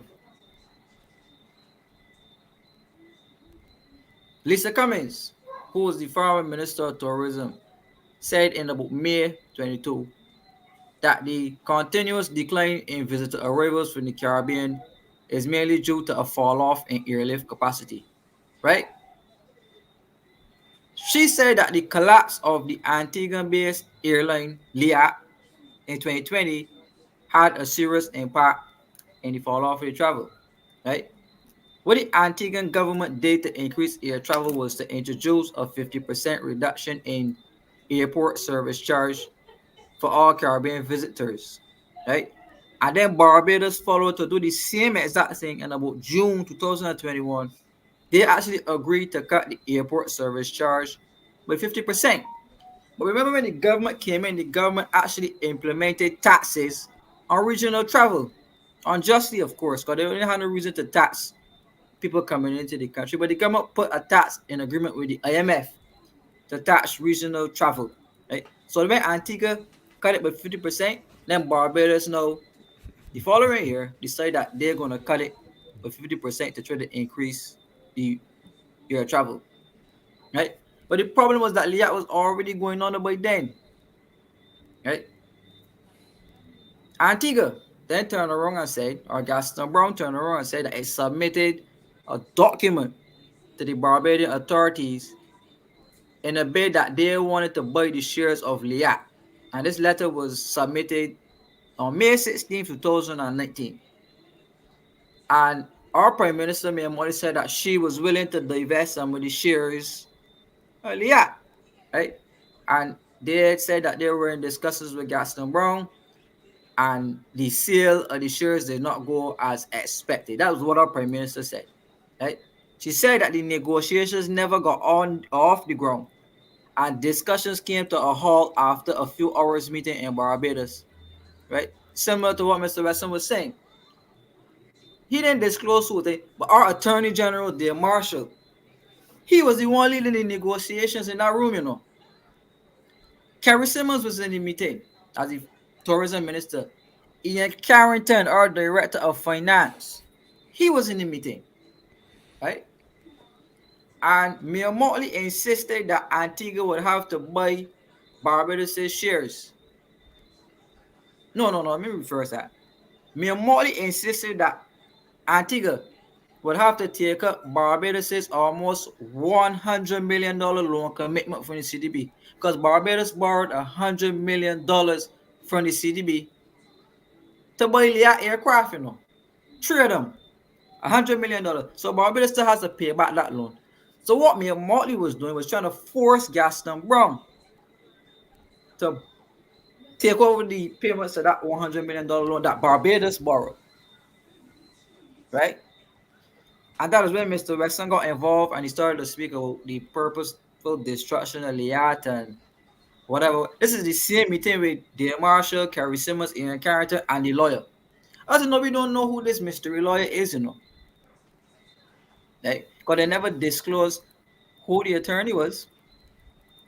So we heard what Mr. Weston said, so I wouldn't really repeat what I was saying.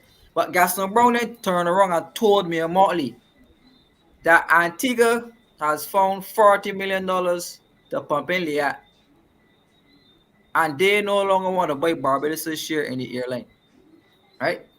And he said that he is anxiously awaiting word from the Barbadian government on whether it will write off millions of dollars in debt owed by LIAT, as it was understood that Barbados allegedly agreed with LIAT to write off the debts that was owed, right?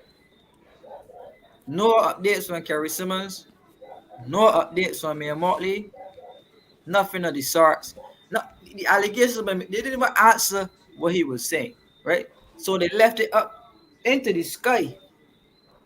But then we were seeing strange things happening, like aircrafts pulling up on the Barbadian runway, and all type of strange ideologies about air travel. Then all of a sudden we seeing some one Caribbean Airlines that the Africans were investing in a new airline in Barbados, and then you're hearing that some certain politicians in Barbados now trying to invest in a regional airline. But I want to remind you all of something, you know. Ornafa and Mark Maloney was appointed to be chairman of LIAT before he died, right? Ornafa was appointed as the chairman of LIAT before he passed, right? And this was in the Antigua news as well, right?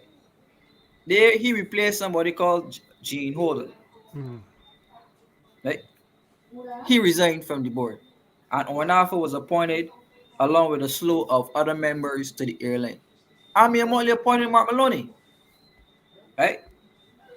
But you remember the Guyana election when Ornafa was set up to go into Guyana to do what he had to do as a and we spoke about that guy in his election, you know, right? And Ornafa, no, he was appointed as a chairman of LIAT, right? But I wasn't even going to all of those extra things about him because Laura says so. Uh, but some strange things happen as it relates to the purposeful demise of LIAT and we still want questions answered as to exactly what was Oinafa's role on that board of LIAT and what was Mark Maloney's role on the board of LIAT. Because all of a sudden LIAT has now gone into demise. Right? But I would digress there and over to you guys. Yeah, because before you go, Kemar, there was some issue with me traveling on Mark Maloney's plane. You think that's what would replace? Something Yeah. is wrong with this. And again, what I'm going to tie that in to what I spoke about earlier. You cannot accept rides from people if you're the Prime Minister of Barbados. That's a gift, and a public servant can do it. You see, so when you see the Prime Minister traveling all about the place and she's not traveling on scheduled aircraft, because I saw when she went to Cuba, the airline that I saw she stepping off wasn't a scheduled service. So we got a lot of things to answer. But before I finish, I got to ask you. When you said there was a plane here in Barbados, and I jumped up and said, Gonzalez plane. Hmm. That was a fact.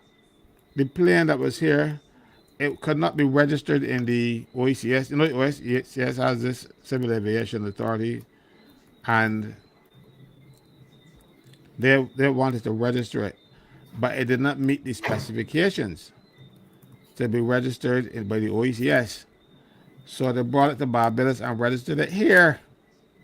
Gonzalez plane that was supposed to have take over from the too. He got one old plane that he got from somebody and brought to Barbados and get Barbados to register it so it can fly. And all of these things happen to help bring down LIAT. You see, what these people did not realize that LIAT was not only the purpose of trying to make money, it was a service. Because LIAT would stop down on some of the islands and pick up one passenger and take off, and the cost to stop and then take off again was more than what the passenger would have paid for the flight. But so LIAT was keeping the Caribbean connected.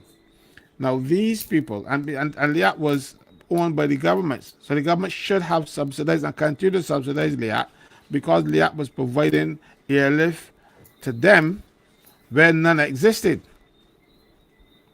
But no, we got people who come up with these harebrained schemes. MOTTLEY, especially, she always rushes in without understanding the issues and then come out and make the wrong decision. And that is one of the reasons why LIAT fall, because she thought she could have done better. And now you look, if you to travel to St. Lucia from Barbados, it's cheaper to travel to New York or Miami than it is to travel to St. Lucia. St. Lucia is 30 minutes down the road. Miami is 3 hours.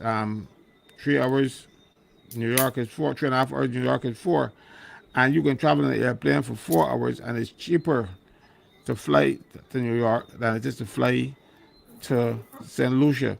And that is because politicians got involved in things that they didn't understand.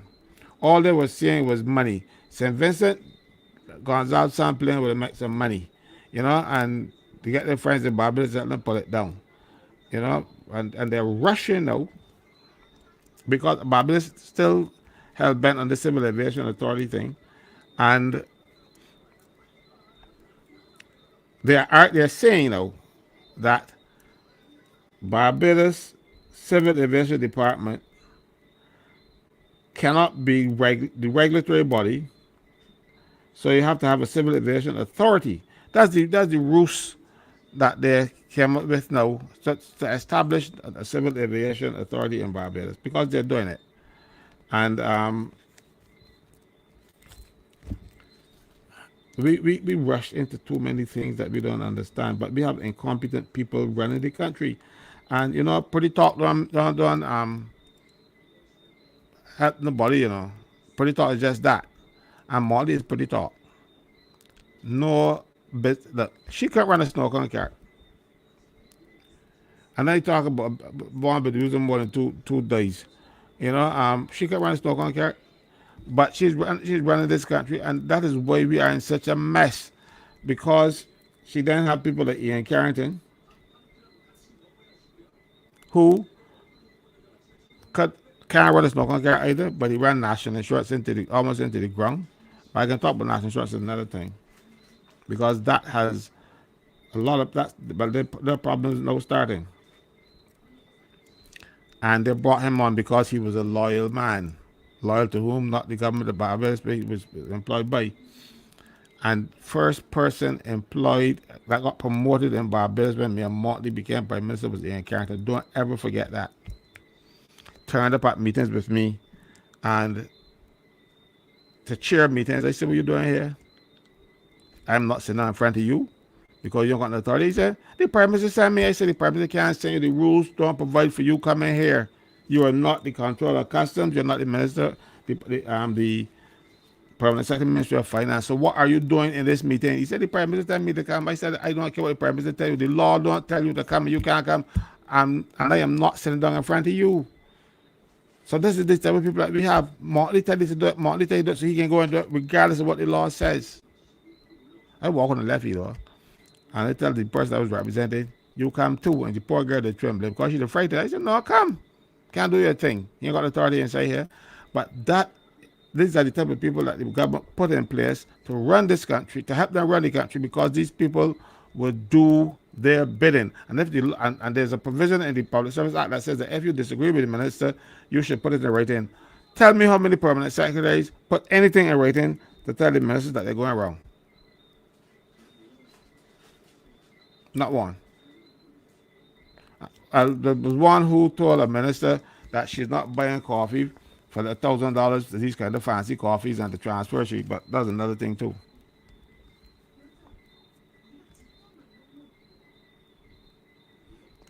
That's what's happening.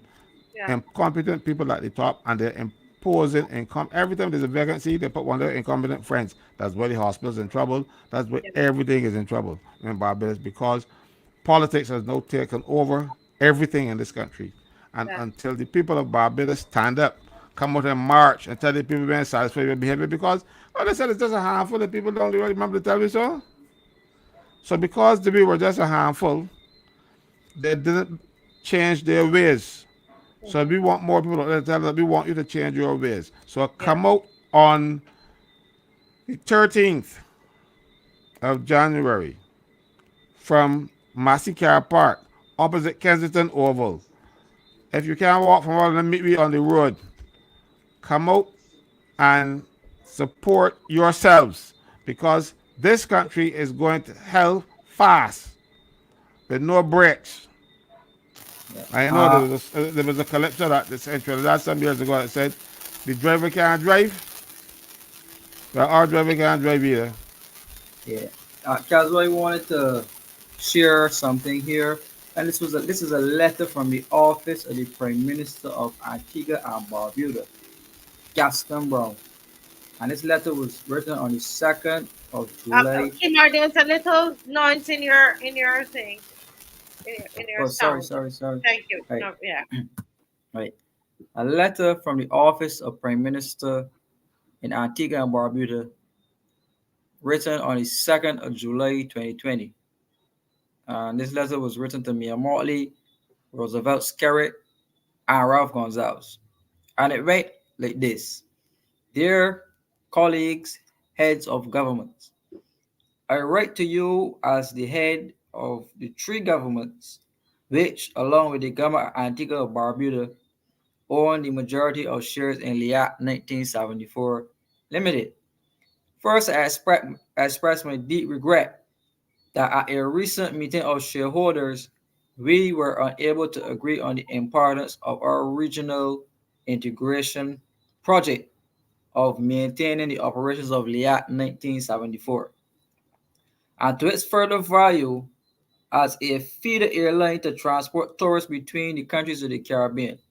A major decision was made to liquidate the airline with no further discussion, an occurrence to which I objected. This Gaston Brown speaking. Second, you are well aware that Antigua and Barbuda was a founding member of CARIFTA in 1965, which led to our present-day Caribbean Community and Common Market. Antigua and Barbuda was also an initiator and founding member of the OECS states in 1981. In all cases, it was the Antigua and Barbuda Labour Party that I now have the privilege to lead that formed the government when these three monumentous decisions were taken to strengthen our nation by a collaborative framework of interdependence.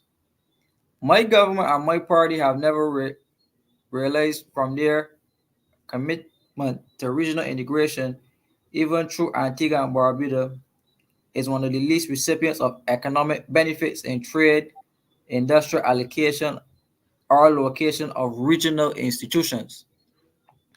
Indeed, despite being one of the least benefactors of the economic benefits of regional integration, Antigua and Barbuda opened its doors to nationals of other Caribbean countries when circumstances in their nations proved difficult for them to remain.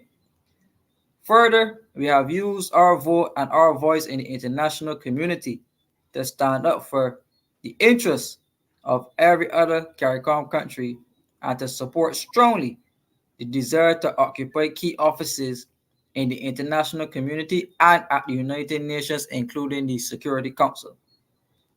The absolute necessity of collaboration and cooperation with the member nations of our CARICOM family is for Antigua and Barbuda an article of faith.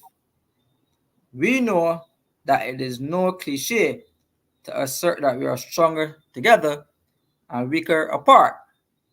Therefore, even though we are disappointed that the other shareholder governments have considered it necessary to liquidate LIAT 1974 without sympathetic consideration of the impact of this decision on Antigua and Barbuda, or the fact that aviation services through LIAT's operation represent the only tangible benefit to Antigua and Barbuda of its participation in CARICOM.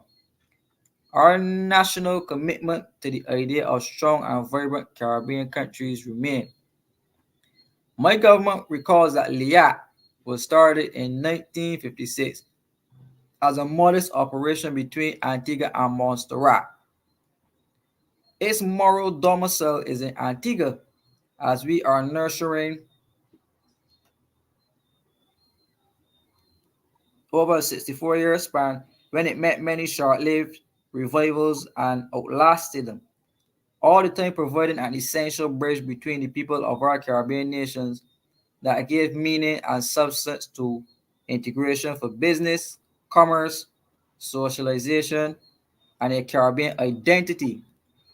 Indeed, it is true to say that LIAT's challenges, including its operational losses, derive from its continuous battles to maintain aviation stability and sustainability for the Caribbean people against opportunistic rivals who abandon the area when their ambitions to profit from it fail to materialize.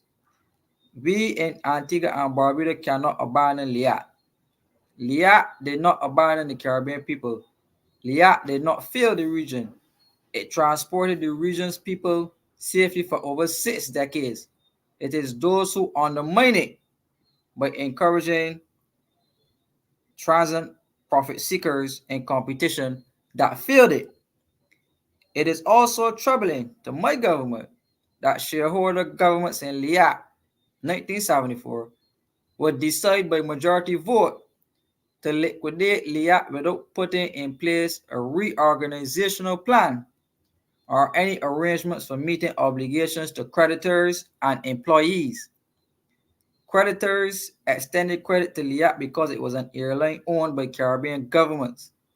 Their expectation was that governments would not rein in on their promises on our LIAT's debt, which is constructively sovereign or local debt. Those creditors are now disadvantaged by the failure of shareholder governments to seek to negotiate with them on reasonable terms for an affordable repayment. A similar circumstance applies to the employees of LIAT who are all CARICOM nationals. And surely it is the obligation of governments, particularly shareholders, and therefore the employers of LIAT staff to work out some form of negotiated compensation for those workers. My government remains convinced that LIAT could be reorganized for the benefit of the Caribbean people to continue to provide the essential bridge between our nations to safely satisfy obligations to creditors and employees through negotiations and to turn the airline into a leaner, more efficient service that could be profitable. After all, LIAT 1974 has been saddled with many challenges and its loss was $12 million last year. And a reorganized operation efficiently managed could turn around to produce modest profits. As to wind down here, he said, it is against that background that the government of Antigua and Barbados calls on the main shareholders to reconsider their decision to liquidate LIAT and instead give meaningful consideration to reorganizing it. And we emphasize that a technical report already exists that could be the blueprint for the reorganization of LIAT. So you see from this letter here, from what Gaston Brown is saying, that these governments intended to ram this airline in the ground. They didn't really want to save it, right? But those are the leaders that we have in the Caribbean. Again, Mia Motley, Ralph Gonzalez, Roosevelt Scarrett. The same people who went to Guyana. You remember we spoke about Guyana? What happened with the same people who went to Guyana? Well, over to you, Marcia. You know, I'm listening. I'm here listening to you and thinking about, you know, the airfares that we are now paying, the airfares and the kind of service that we are now getting. I remember that new airline that they had there after LIAT. There were so many persons I saw stranded at the airport because of that airline. The service was terrible. The price is high, right? And one of the things, Mr. Franklin, I'm listening keenly to what Kemar was saying. It just what he was describing sounds so much like the prime minister that we know. And someone said on there, you know, well, you know, that prime minister of Antigua is a very strong man, but if she could bully him, you understand the kind of bully that she is. You know, because everything that Kemar was reading sounded just like our leader here. And I have a feeling that you know, people like as we were saying on the show before, you know, in Jamaica, that prime minister there in Jamaica, why can't I remember his name right now? That they're onto her, and I believe these men are onto her, you know, but some of them are quite afraid to say anything or to do anything. But that she is also she's also, you know, that she has a heavy hand on them. I believe so. I believe that the lead of CARICOM, and in many instances, you remember even with the war with Ukraine, where you know, she had to come up by herself to tell Putin by herself, even though CARICOM would have given a statement. So there's obviously some issue in CARICOM there. And these two, again, it's these two. I know you mentioned Scarrett, but these two, they come together and they do things. When they burst Ralph head in St. Vincent, he ran over here for refuge. Huh? He ran over here for refuge when they burst his head. Right? So they have this thing that they're working together against the people of the Caribbean, and they're doing it now to Guyana. If Manos was alive, he wasn't coming here. You know, he was pushing the communist agenda when he was here, and then also he been in trouble the wrong lady too. So Tom put him out. You know, he had more than one reason to put him out. I'm not saying talking about Tom, but it was more than one. It was actually he was in those days. Everybody was fighting for communists. You remember? Communist was a bad word, and he was pushing this communist agenda. You know, he never had any plans to be a person that runs a democracy. You know, he wanted to always be a person to be like Putin and those other guys. He well, Putin is elected now, or if you can call it elected. But Mia, when she came out against Putin, like Grandma mentioned that she didn't come out on her own. She was told to do that, you know, and then go there and challenge Putin to get out of Ukraine and things. But, you know, you can put Barbados in Moscow. I'm not talking about in Russia. I'm talking about in Moscow, and you wouldn't find it. And she out there challenging Putin. Nice and if she trouble Putin, no Putin can get that one. Venezuela, no, you can pass one and jet slower and disrupt the whole place down here, you know. But thankfully, Putin didn't pay her any money. He didn't think she's worth the trouble, you know. But she was out there so getting into international controversies. I don't call her. She wouldn't learn to mind her business. If she had learned to mind her business, Barbados would not be in the mess that we are in right now. If she Correct. had taken advice, proper advice, rather than go to White Oaks and those kind of people, but she went out there and listened to fools. And Barbados is in all the worse for it, you know. No, I never thought, and I said it in the Senate one there, you know, I said I never thought I would have missed Sinclair. You know, because not Sinclair was the Minister of Finance. I said on the floor of the Senate, that's on the records. I said I never thought that we would miss Sinclair. But and that was years ago when I was in the Senate. And now look, we will long for Sinclair and Frandl in this environment. No, I'm Maxine. She was foreign affairs. you know, so Lord help us Yeah. because they don't know what they're doing. Yeah.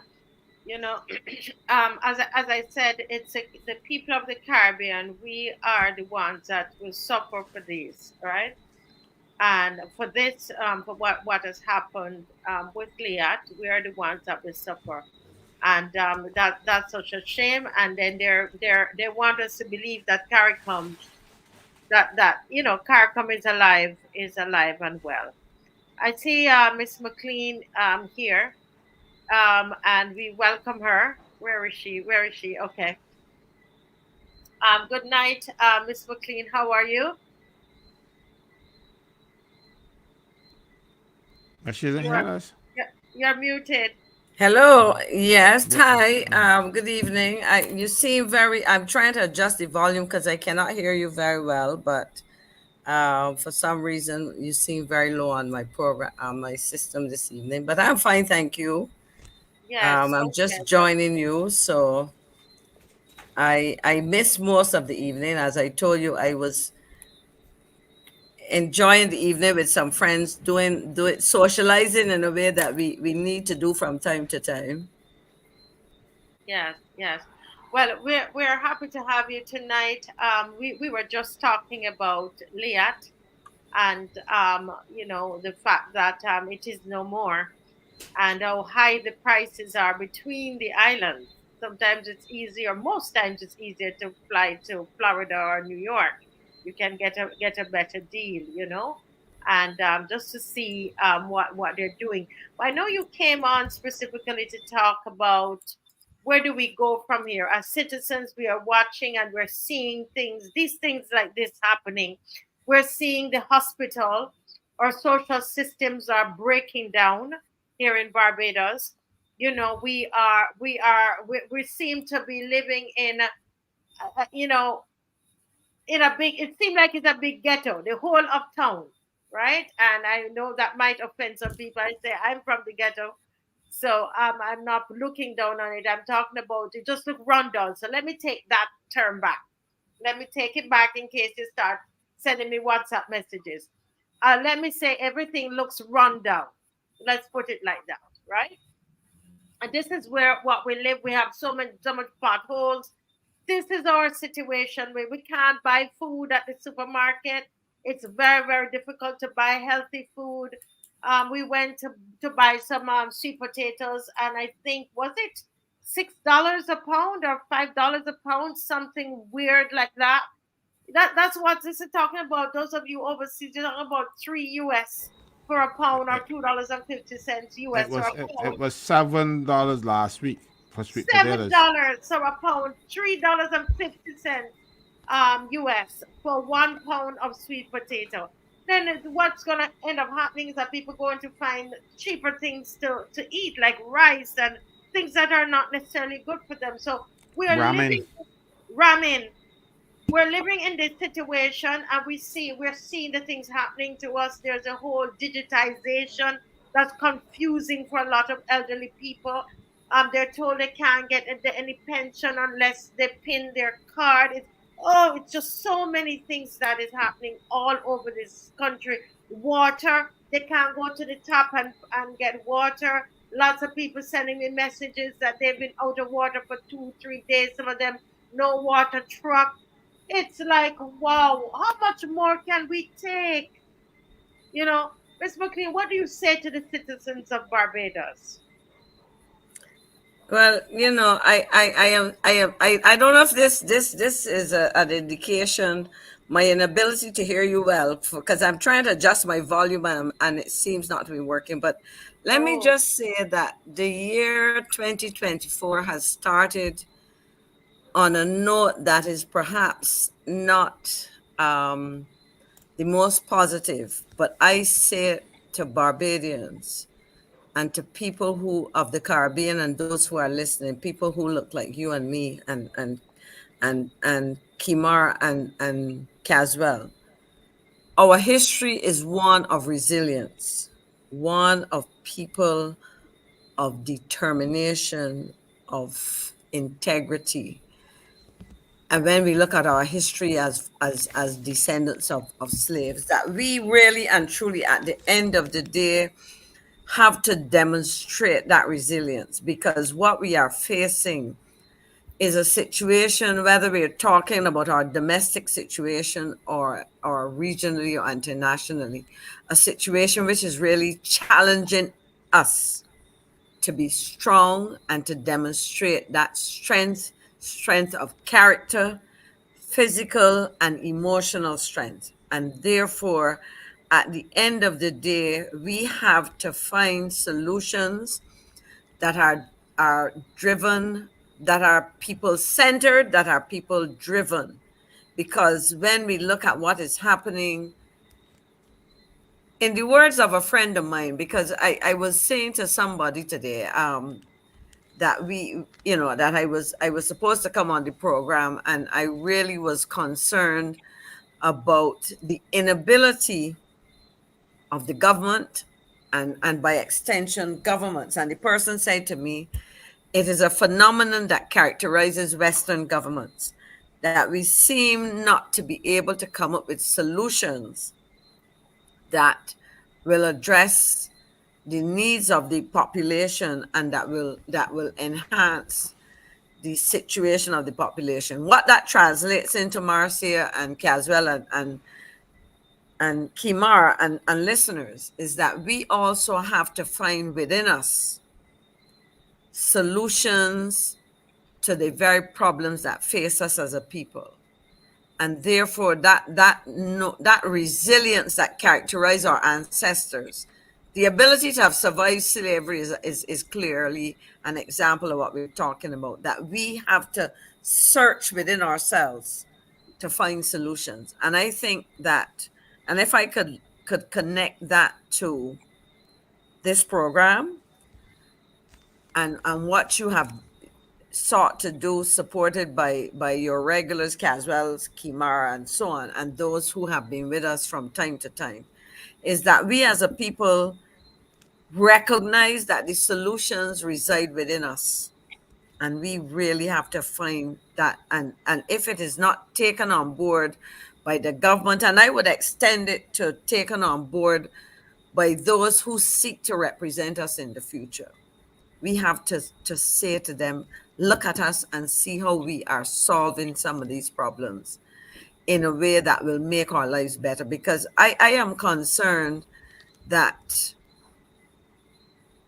for too long, our people have accepted or played the role of what I would call the victims. We have been hard done by, but we have the solutions.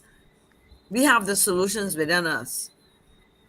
Unfortunately, we may not be listened to in the way, because people, once you start to critique something, once you start to talk about the shortcomings or the limitations of those who have power, whether it is political power, whether it's economic power, then they start to question, whether we should be speaking. But I think that for me, 2024 is about offering first to ourselves and to those around us solutions to the problems that we face, because we have done a good job in highlighting a lot of the shortcomings.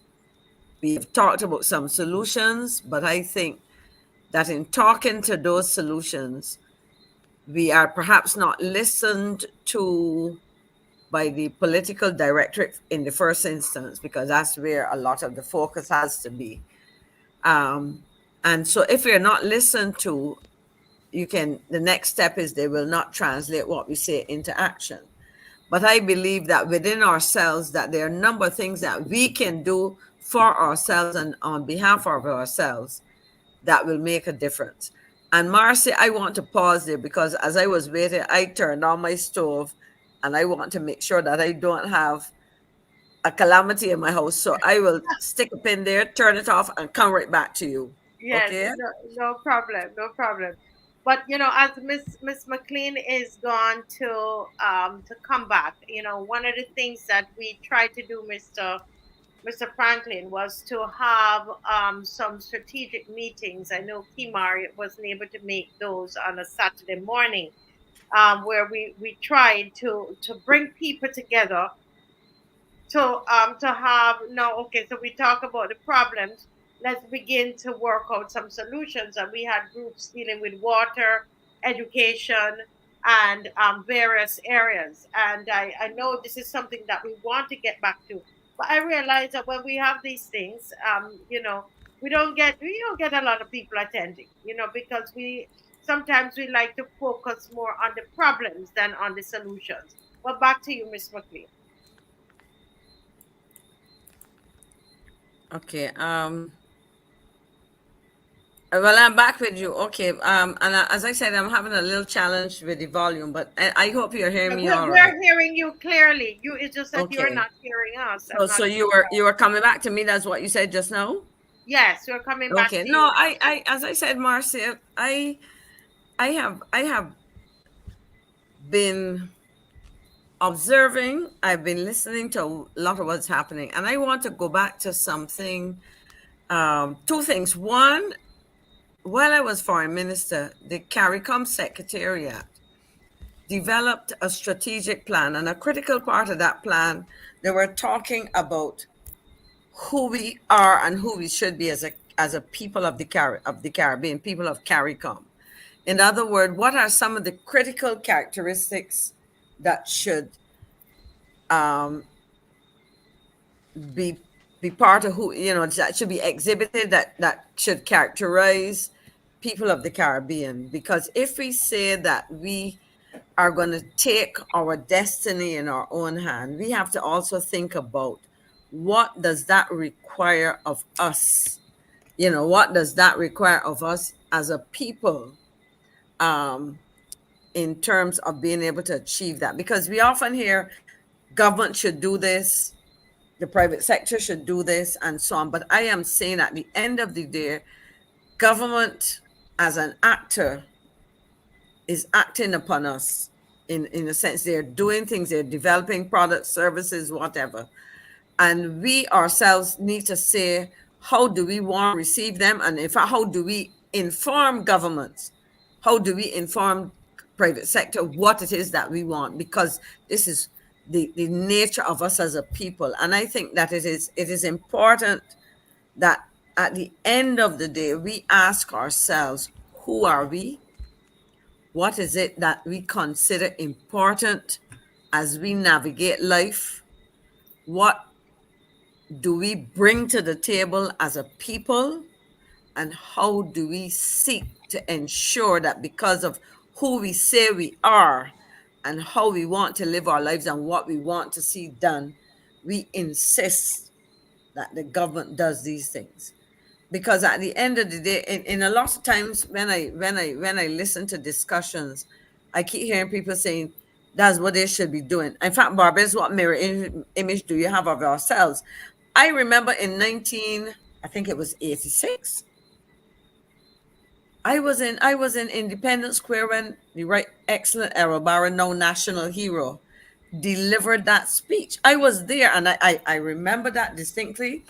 And for those who do not have a full text, I will share that with you sometime so that you can make it available to the public. But it is an important question, because at the end of the day, we can ask people to do whatever it is on our behalf. We can demand certain things.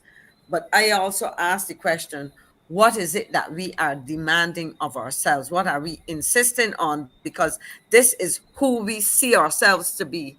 And these are the things that we insist on. Because at the end of the day, I sit around, I sit in this country, I engage people in several spheres, and I ask myself, who are we as Barbadians? Are we comfortable with what we hear people promise to do on our behalf? Are we comfortable with what we see happening? But the important question that we have to ask ourselves, are we comfortable in doing what we consider important? Because I think at the back of all of this, if we don't have that, we are going to find ourselves in trouble. In other words, what is it that we stand for? What are the limits of our moral compasses?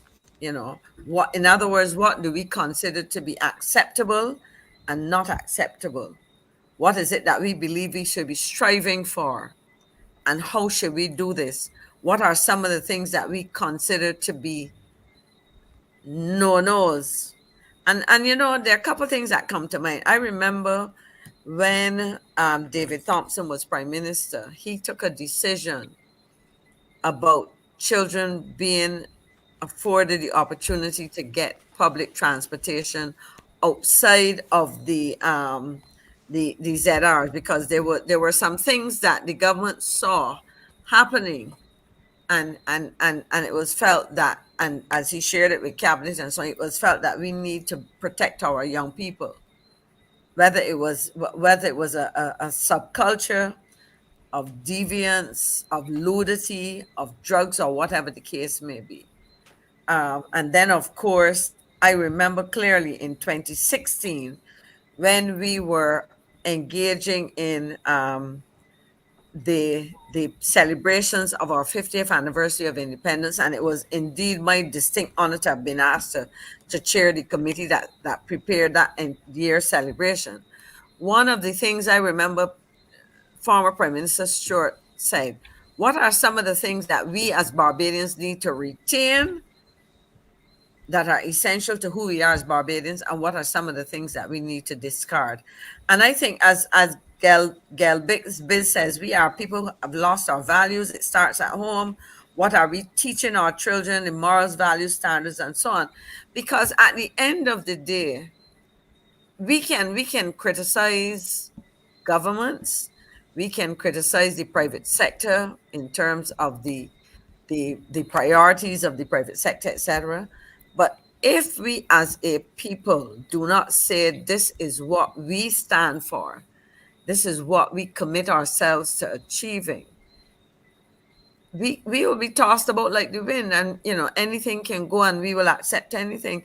So for me, Marcy, I mean, this may sound to some people a little bit esoteric, but I don't think so. I think at the end of the day, a lot of what happens in a society and what is allowed to pass, so to speak, is a function of what we say and who we say we are, and what we are willing to accept and what we are willing to reject. And I think that in the discourse going forward, especially as we start a new year, 2024, we have as a people collectively and individually to say to ourselves and to ask ourselves and to ask of others, what will we contribute to making this country, this region, and I suppose indeed the world, a place in which we are comfortable. And I'll share this before I stop. When I was in sixth form, my goodness, that would have been 1974. The late Dr. Elsie Payne, who would have been principal of Queen's College at the time, she had what she called her last, I would call it her last lecture. And she spoke to us. At that time, it was a single sex school, it was a girls' school. And she said to us, in talking to us as young women going out into the world of work at 18 or university or wherever, she said there was something that stuck with me. And I'm talking about 18, that's almost 50 years ago. This year will be 50 years. I don't have to hide it. 50 years ago, she said something that stuck with me. And she said, when you go to do something, ask yourself, if you had a daughter, would you be comfortable with her doing what you are about to do? In other words, if you were going to be upset with your daughter for the particular behavior or action, if you were going to be uncomfortable with your daughter doing whatever it was, then do not do it yourself. And so for me, at the heart of all that we are talking about is a question of what is it that we will accept individually as a citizen of this country? What is it that we will accept collectively as citizens of this country? And if we can answer those questions, then we can say to our political leaders, we can say to our spiritual leaders, we can say to our captains of industry, this is not the way we want Barbados to be characterized. And as a friend of mine said to me, Maxine, the Western world is in trouble. A lot of what it stands for is dying. I think I have captured what he said to me in a way. And we have to ask ourselves, how do we reverse these pending dangers as Barbadians for Barbados and for Caribbean? And I suppose by extension, the rest of the world. So I said a mouthful, Marcia. Yeah. I made it maybe a little bit esoteric, but for me, this time of year is one for which we reflect. Yes. Sorry you can't hear me, but I was just I'm hearing you, but it's kind of, Okay, you're here. It's faint. Okay. I'm just saying that it's very, very, powerful and time for us to really think. And that's how I kind of started the show. Okay. Sorry, yes, I didn't get to hear you before. I was but just, having fun. Yeah, just affirming the people who are coming on and to encourage them to take it a step further. And as Easy D is saying, well said, because it's one thing to come on and we are criticizing and we are saying this is wrong and this is wrong.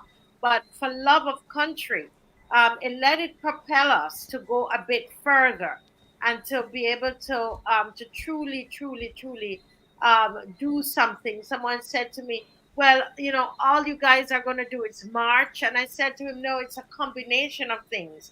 So we might march, but what are you doing? Right? Everybody, there is something that Kemar does a lot of research and he brings that to us. What is it that I am doing? Over 500 and almost 60 of us, 560 or 556, it's going up and down. We are all listening, whether we're in Barbados, as I started off by saying the diaspora, they're very strong, or we're outside of Barbados.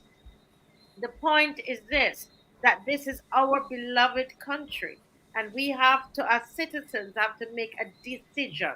It's a decision, there are 280,000 of us approximately, and we have to make a decision about where we are going. This is 2024. What is going to happen to us? What is it that we want? And the simple thing is to come out in your numbers. Numbers matter. Numbers matter to politicians. It's a matter. Saturday we are on the road about the ID, not about ourselves, but about the ID, right? About this Trident ID and the spinning of this ID. And not just that, the principle that we were told something and then they went and changed what they told us. They first told us that the ID was not mandatory, remember? Mm-hmm. Then the same government went and said you didn't have to pin it. And now they're saying as of January 31st that the other one is obsolete, is what it's saying. The news came out today. Tonight, I was sent it by someone. So even if you put on your clothes because of those lies, you are saying to our broken promises. Some of them is promises broken, and some of them is just outright lies, untruths, whatever you want to call it. So I'm saying to people, come out on Saturday.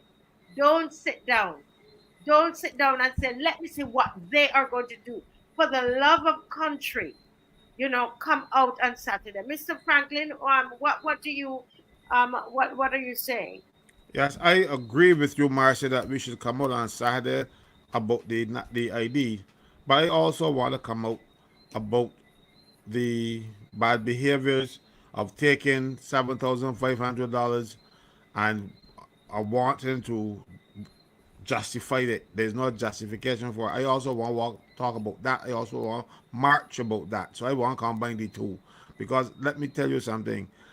If that had happened when Fandel was in power, Motley would have been out there with walking up and down the street, keeping bare noise. We know it, and it is acknowledged. This is not a rumor. And something like this to happen in Barbados, there should be a head should be rolling coming down the hill. This is not something that should just go away. We should be standing telling people know that you have to respect us. You cannot behave in such a manner and expect it will be okay. So we should be marching about that too. I want to march about that too. As a matter of fact, I'm going to get a poster done about that when they marching, and that's our God willing. Because it is not good enough that we sit down, see our politicians behave in a particular manner, and what is good sauce for the goose should be sauce for the gander. When we had a situation where Donald was accused of taking money from ICB, it was a big thing in Barbados. Now, this now is taking money from a person that the Ministry of Public Works and whatever else, and water resources, they do business with him. They should be paying him, not the other way around. So something smells like an old boot. Yeah, you're correct. Mr. Franklyn, and I was talking to Kemar. Kemar, we were chatting today.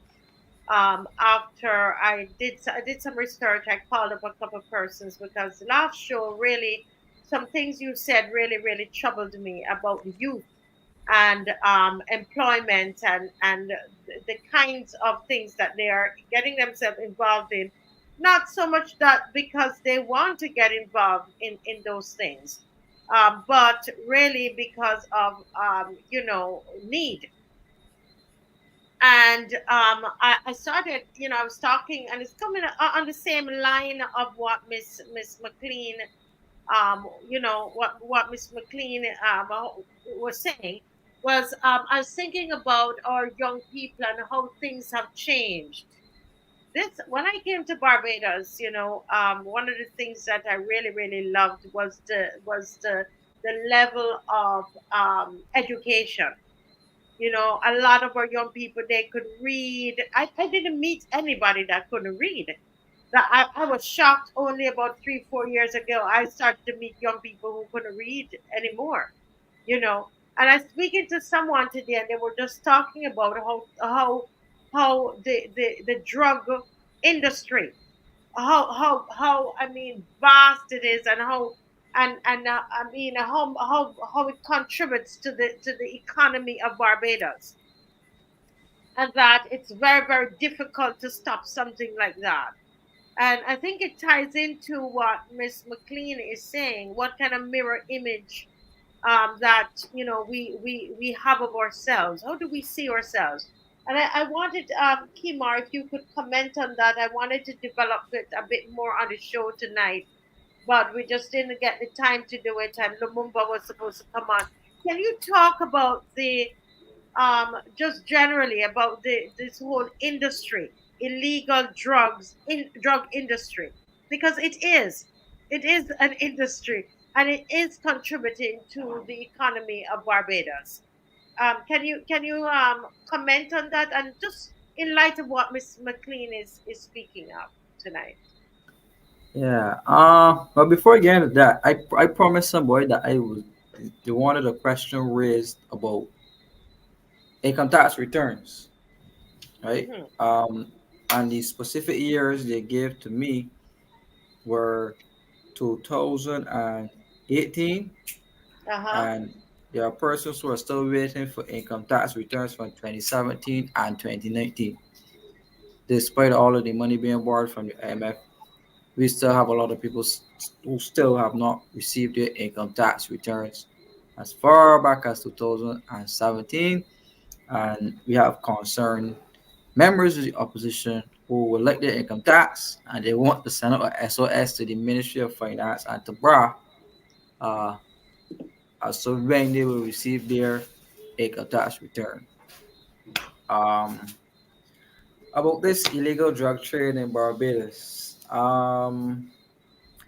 we have so many households that are propped up by the sale of drugs, right?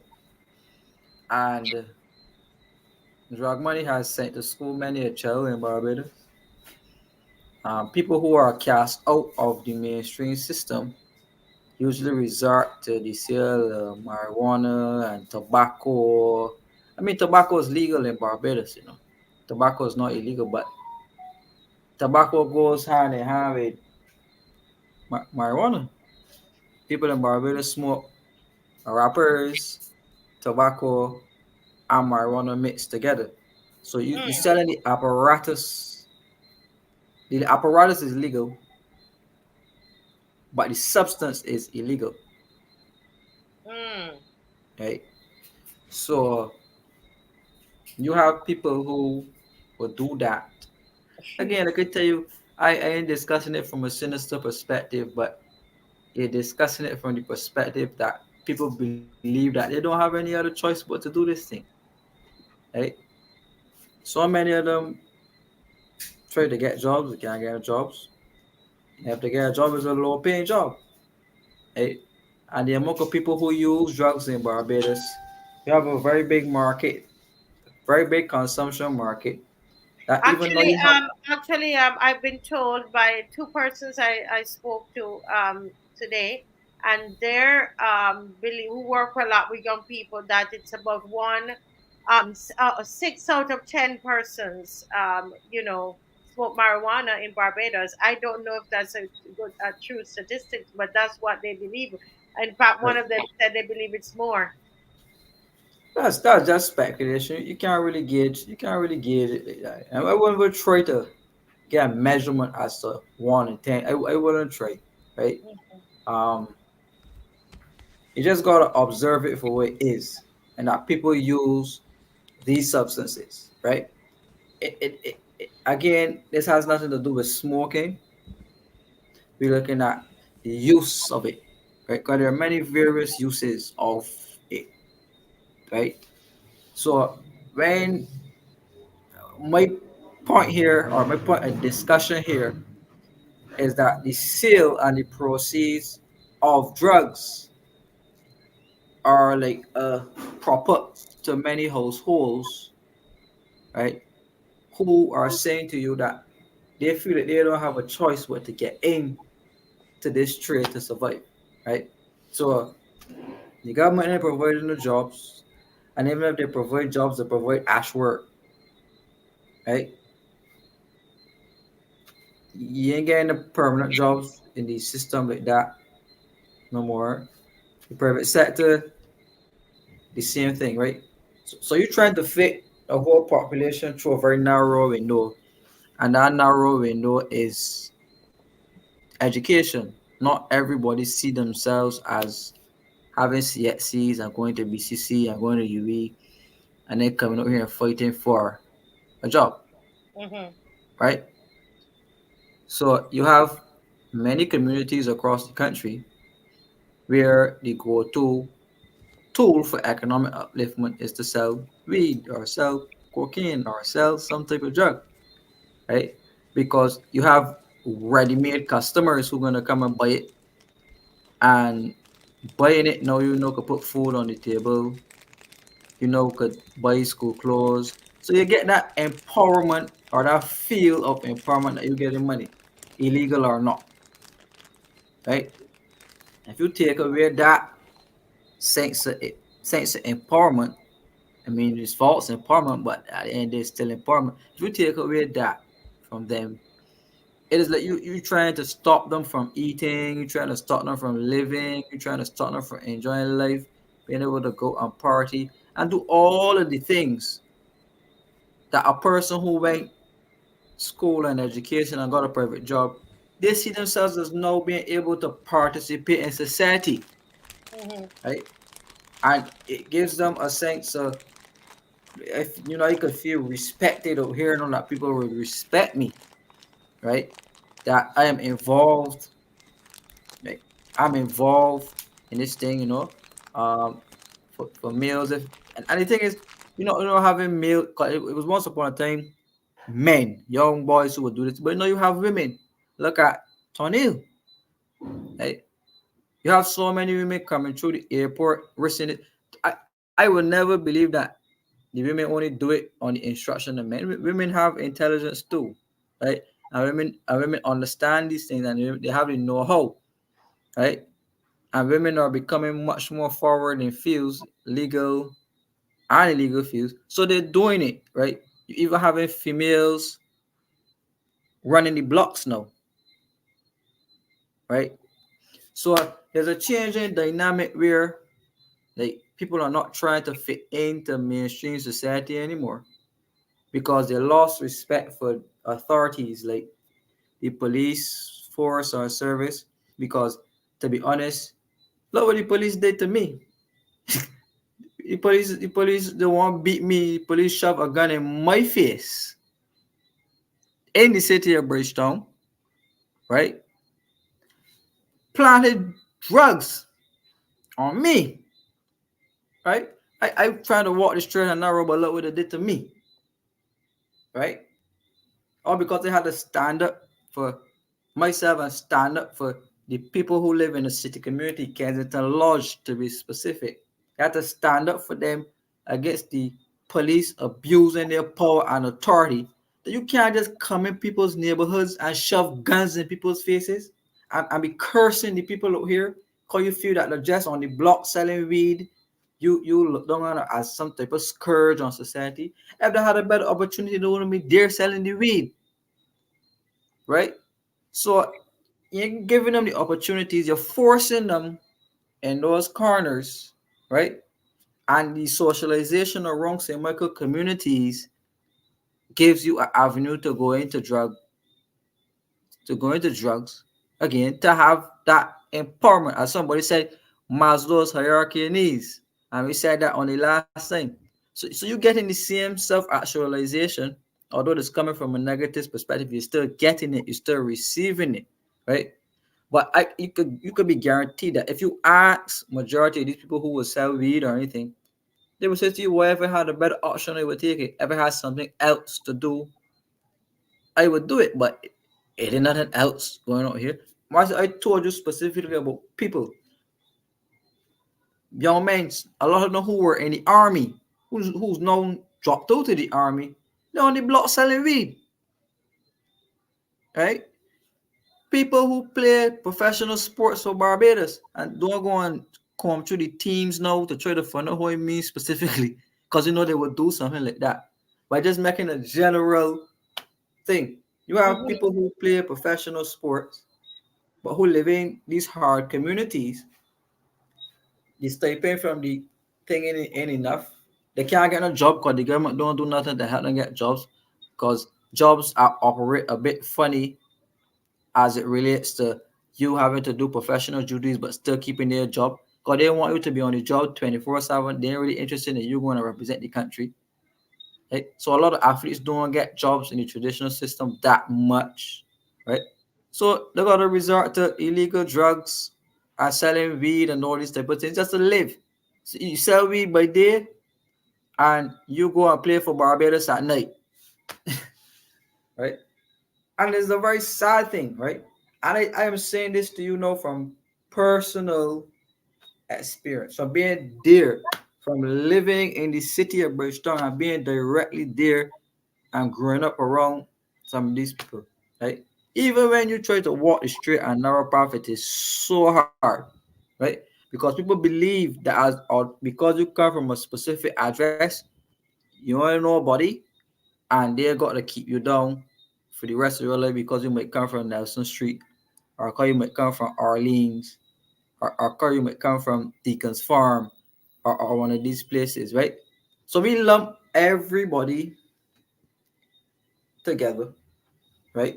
Because you come from specific communities, and they do the same thing right now that we're doing. One law for the Medes, one law for the Persians. So we bring back now to the politicians. The law that apply for Donville don't seem to apply for Santia. The same thing happens at the local level, right? Where you have young people risking their lives to bring in marijuana and sell other drugs in Barbados because they see the lucrativeness of it, right?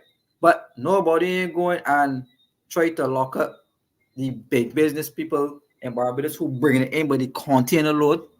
Nobody ain't going after them, right? And furthermore, when some of these corrupt officially trying to think, but when some of these corrupt law enforcement people, right, capture drugs, they then going to take the drugs and sell it back on the street, right? That is how corrupt it is getting. And you have corrupt officials who do what they do to help facilitate because they understand the amount of money that is in it, and they prey on the minds of young people who they know live in squalor, right? They live in squalor and they prey on these people because they know they want to get out. They know they want other opportunities. They know the politicians don't do much to help. So they provide the financial incentives to these households, taking care of households, whole families, granny, mommy, brother, sister. They're supporting these people, right? And now these people are recruiting people as young as 10 and 11 and 12 years old into it. And it is very easy because if you feed in my whole family, I look up to you. Yeah. Right? So it ain't necessarily a case where like people see drug lords as bad. No, drug lords are not the community heroes because the drug lords do more than the politicians. Correct. Correct. Kemar, you're talking a lot of sense. And, this is a topic I would love, Mr. Franklin, to have a set of young people on here to really talk about this and to look at it for what it is, because what he's saying there, he's describing Central Village, Big Lane that I grew up in, and where Jamaica is trying to change that now, that Don culture trying to change. I see where it's almost like it's trying to take over here.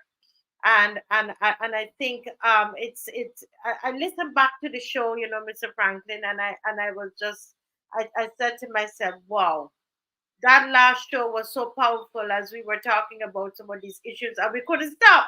It just kept going, and so that's why I went about doing some interviews today, talking to people who said, listen, I carried this amount of drugs into the country, and they were saying to me, that listen, one of the things that causes it to be flourishing, it's the price of it in Barbados, because the price of everything is high. So they would go, they're saying they could go to Jamaica and they can buy some, a pound of marijuana for, say, 150 US, 300 Barbados, and come back to Barbados and sell that for about $3,000. And our young people, they're seeing this, right? And they see it and they understand it, and they decide to take the risk. Which is, I Mar- mean, to us, it's silly. Marcia, one drug haul could change your whole life in Barbados. That is how people see it, right? Now, you say you give figures, right? But I want to give you some more facts here. You could buy a pound of marijuana in Canada. All this information online. Don't feel that I involved in a drug trade. Let me say that straight off the bat. All this Yeah. information online, right? You could go and read it. YouTube, it's there. Like, you could buy a pound of marijuana, say let's say 1,000 US, 2,000 US, right? When that marijuana gets to Barbados now, you could pay up to like $16,000 for that same pound, right? So imagine now you bringing about a good 20, 30 pounds. You see how much loot you could get there, right? Even $100,000 in Barbados. Life is so hard that people would risk their life, Yeah. the whole family's life, because you will never get $100,000 in Barbados living the straight and narrow path. And that is how people see it, because when you try to live the straight and narrow path, the government stealing from you, the police want to come and be corrupt, want get bribes, you got to pay them to not come and take out your stuff all the time.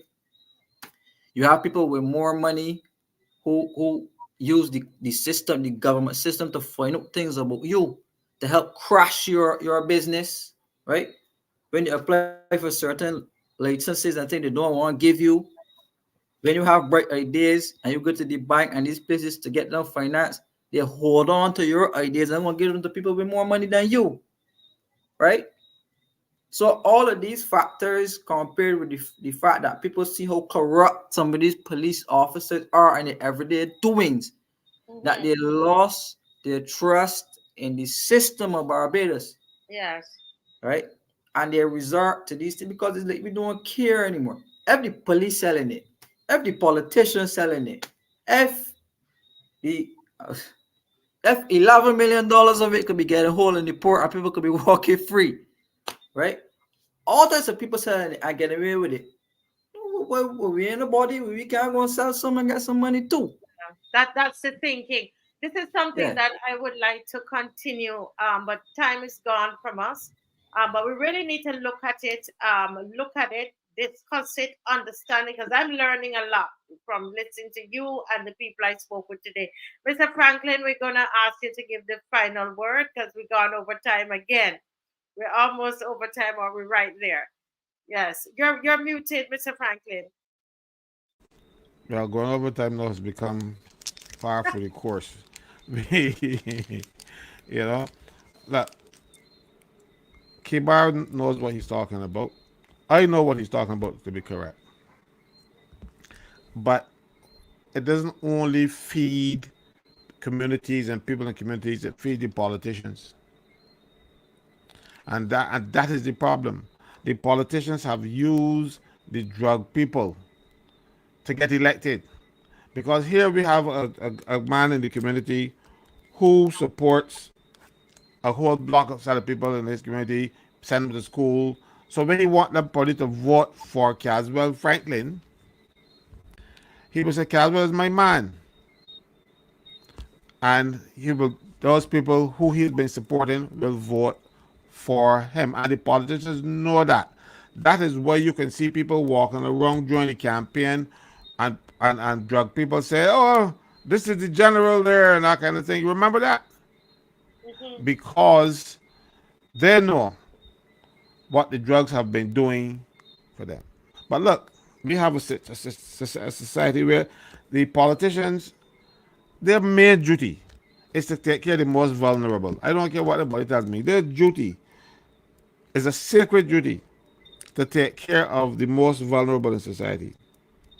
Instead, the Drug men are taking care of the most vulnerable in a lot of these communities. Yeah, I'm telling you, when you go to the welfare department, government cut the vote to the welfare department, get the MPs to spend and talking about their community work and that kind of stuff. That's not the MP's job. Give the money to the welfare department. They will do the assessments and they will help the people. But when you have a welfare department and don't give them enough money, what you expect the welfare to do? Then the welfare got to say, look, we got so much and so much money, we got to spread it out. So if you were getting $700 a month, which is a joke, which is lunch, for the month, then you give that person $700 to provide for 2 children, sometimes 3, $700. And then recently we've heard that the government cut it to 5. Now, if you are barely scraping home, not even getting over the line with $700, and the government can turn around and say, well, look, we got better things to do. We can give people like Gabby $8,000 a month because he could go on Facebook and talk crap when they come to support the government. Yeah, he gets $8,000. He also gets a pension from the national insurance system, even though he's not entitled to it. But the government decided that they're going to spend our money to buy votes, to buy support, and the people who most need it. So this is where the drug people come in. When the drug men know, the drug men because you got to eat. Everybody has to eat. And then those people come forward and support you. You know, the police, you be in that fellow house saying down, and the police come and talk and say, "Here's one man down here, his name so and so." I said, "No, but never been seen in years. But maybe your house." Because those are the people that are taking care of you. And the government does not care about that. They care about taking care of the people who got money so they can get some. They can get $7,500 at a pop. So that is why we are in such trouble. You know? Take care of the most vulnerable. Even look, in Muslim societies, you know, you're supposed to, they make it part of their religion. You take care of the widows and the orphans. And the poor people, the people who make money, they provide something called zakat. Where the people, like for instance, if you take that money that you earn, like interest and stuff, and you give it to the poor, it is part of their system. We ain't got no system of taking care of the poor in this country. It is an afterthought. But the poor will always be with us. And you have to find a way of doing it. What Barrow did, he taxed the rich and took care of the poor. He made sure the poor got to secondary schools. My father, I had 8 sisters and 6 brothers, right? My father worked on a plantation. My mother also worked on a plantation. You really feel that my father could afford the money to pay to send me to Commonwealth School? I wouldn't have never gone to St. Thomas School and then go and work on Vaucluse Plantation alongside him. But what Barrow did, Barrow taxed the rich and take care of the poor. Now these people are taxing the poor. It's a kind of reverse Robin Hood that my Motley is practicing. And that is why we have such poverty and we have so much illiteracy going around the place. You know, if she says I have another 10 years, half the population, the young people are able to read and write. That is the situation that they have come to because parents can't send their children to school. They cannot send their children to school. They don't have anything to give them to eat. They don't have clothes. They can't buy the uniforms to take them to school. And then the welfare department only welfare in name only because they don't get the resources to take care of people. And you would think that but I don't take drugs. But you can't fault people who take money from drug men when they get it from nowhere else. No jobs. Because the government is supposed to provide job opportunities, provide investment for people to get jobs. No, but their idea of giving a job is to hire consultants to do nothing. I remember David Simmons said on the radio one day, with this current government, that they hire a lot of consultants. And all the consultants do is sit down in the office, put up by the table and get them to make coffee for them. David Simmons said that. You know, and that's a fact. Because you have a lot of consultants out there who otherwise will have to go to the drug mine too, because they don't have any skills. But you pay them $8,000 for doing nothing.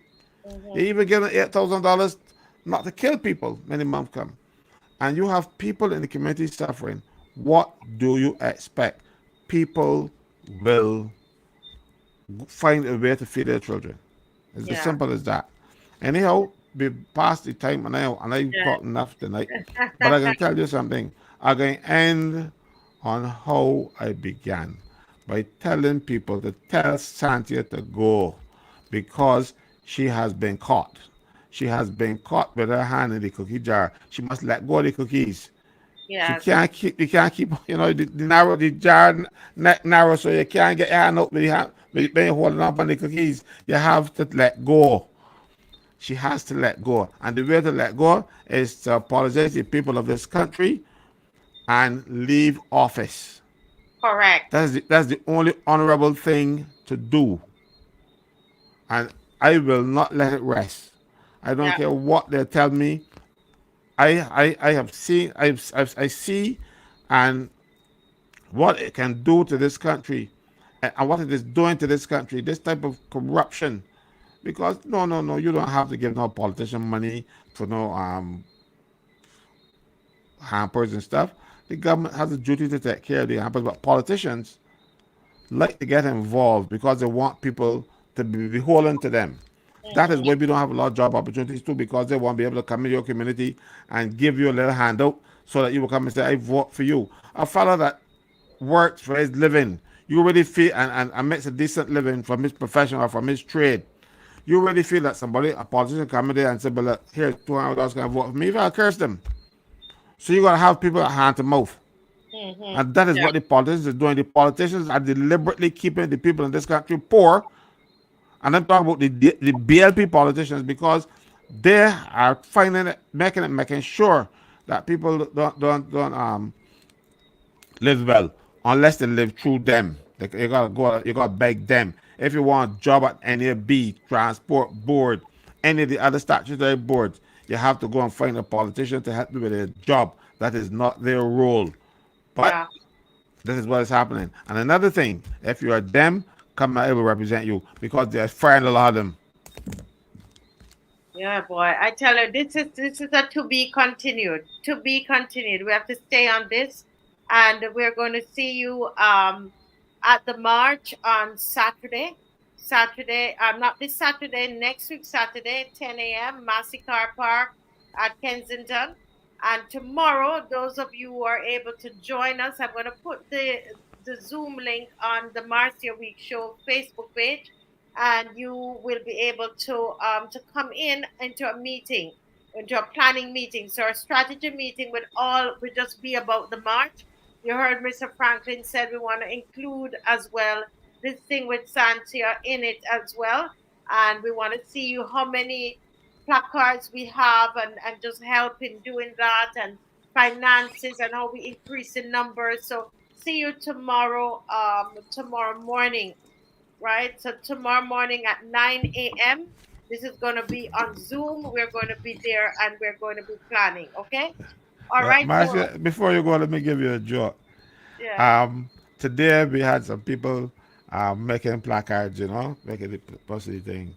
And the lady came to see me about another matter. And when she saw the people making the placards, she said, "You're CG?" She said, "Why you think so?" She said, "Because I hear you say you come here at 10 o'clock." Oh, the person who was doing it. So we want to thank Carol for going down and for making the placards. And I hope she can join us tomorrow so we can know what else she needs and how we can support her. All right. So January 13th, the opposition marching. God willing. See you all, and see you tomorrow. God bless you. Thank you, Kemar, for Yes. coming on. Thank you, Maxine, for your contribution. Yeah, Uh, Martin, before you go quickly, yes. um, I just read on my heart to say this. Um, in all worry for the country, I believe that we need to do something to capture our young people that are going to be lost to this drug endemic that we have. Yes, right? Kemar. I ain't talking about no marijuana, no. I talk about hard drugs, pills, mollies, you know, hard dope and those type of hard things that are going to send people psychotic, right? Mm, And a lot of these pills that they're selling, these psychotic pills that are sending out people berserk, right? I, a lot of the murders that we had in Barbados were people who were amped up on these new pills and special drugs. You know, once upon a time it was ecstasy. No, they mm-hmm. have ecstasy on steroids on about 1,000 times, right? And I want to reach out my heart out there to people and sound that warning that we are heading for a dangerous drug pandemic in Barbados and we need to move to tackle that. No, not Yes. soon. No. But Yes, thank you, Kimar. And this month is Drug Awareness Month. You and I, we're gonna chat some more, and with Mr. Franklyn as well, because he was part of that organization and helped to get it set up. So we have some work to do for this month. It is Drug Awareness Month.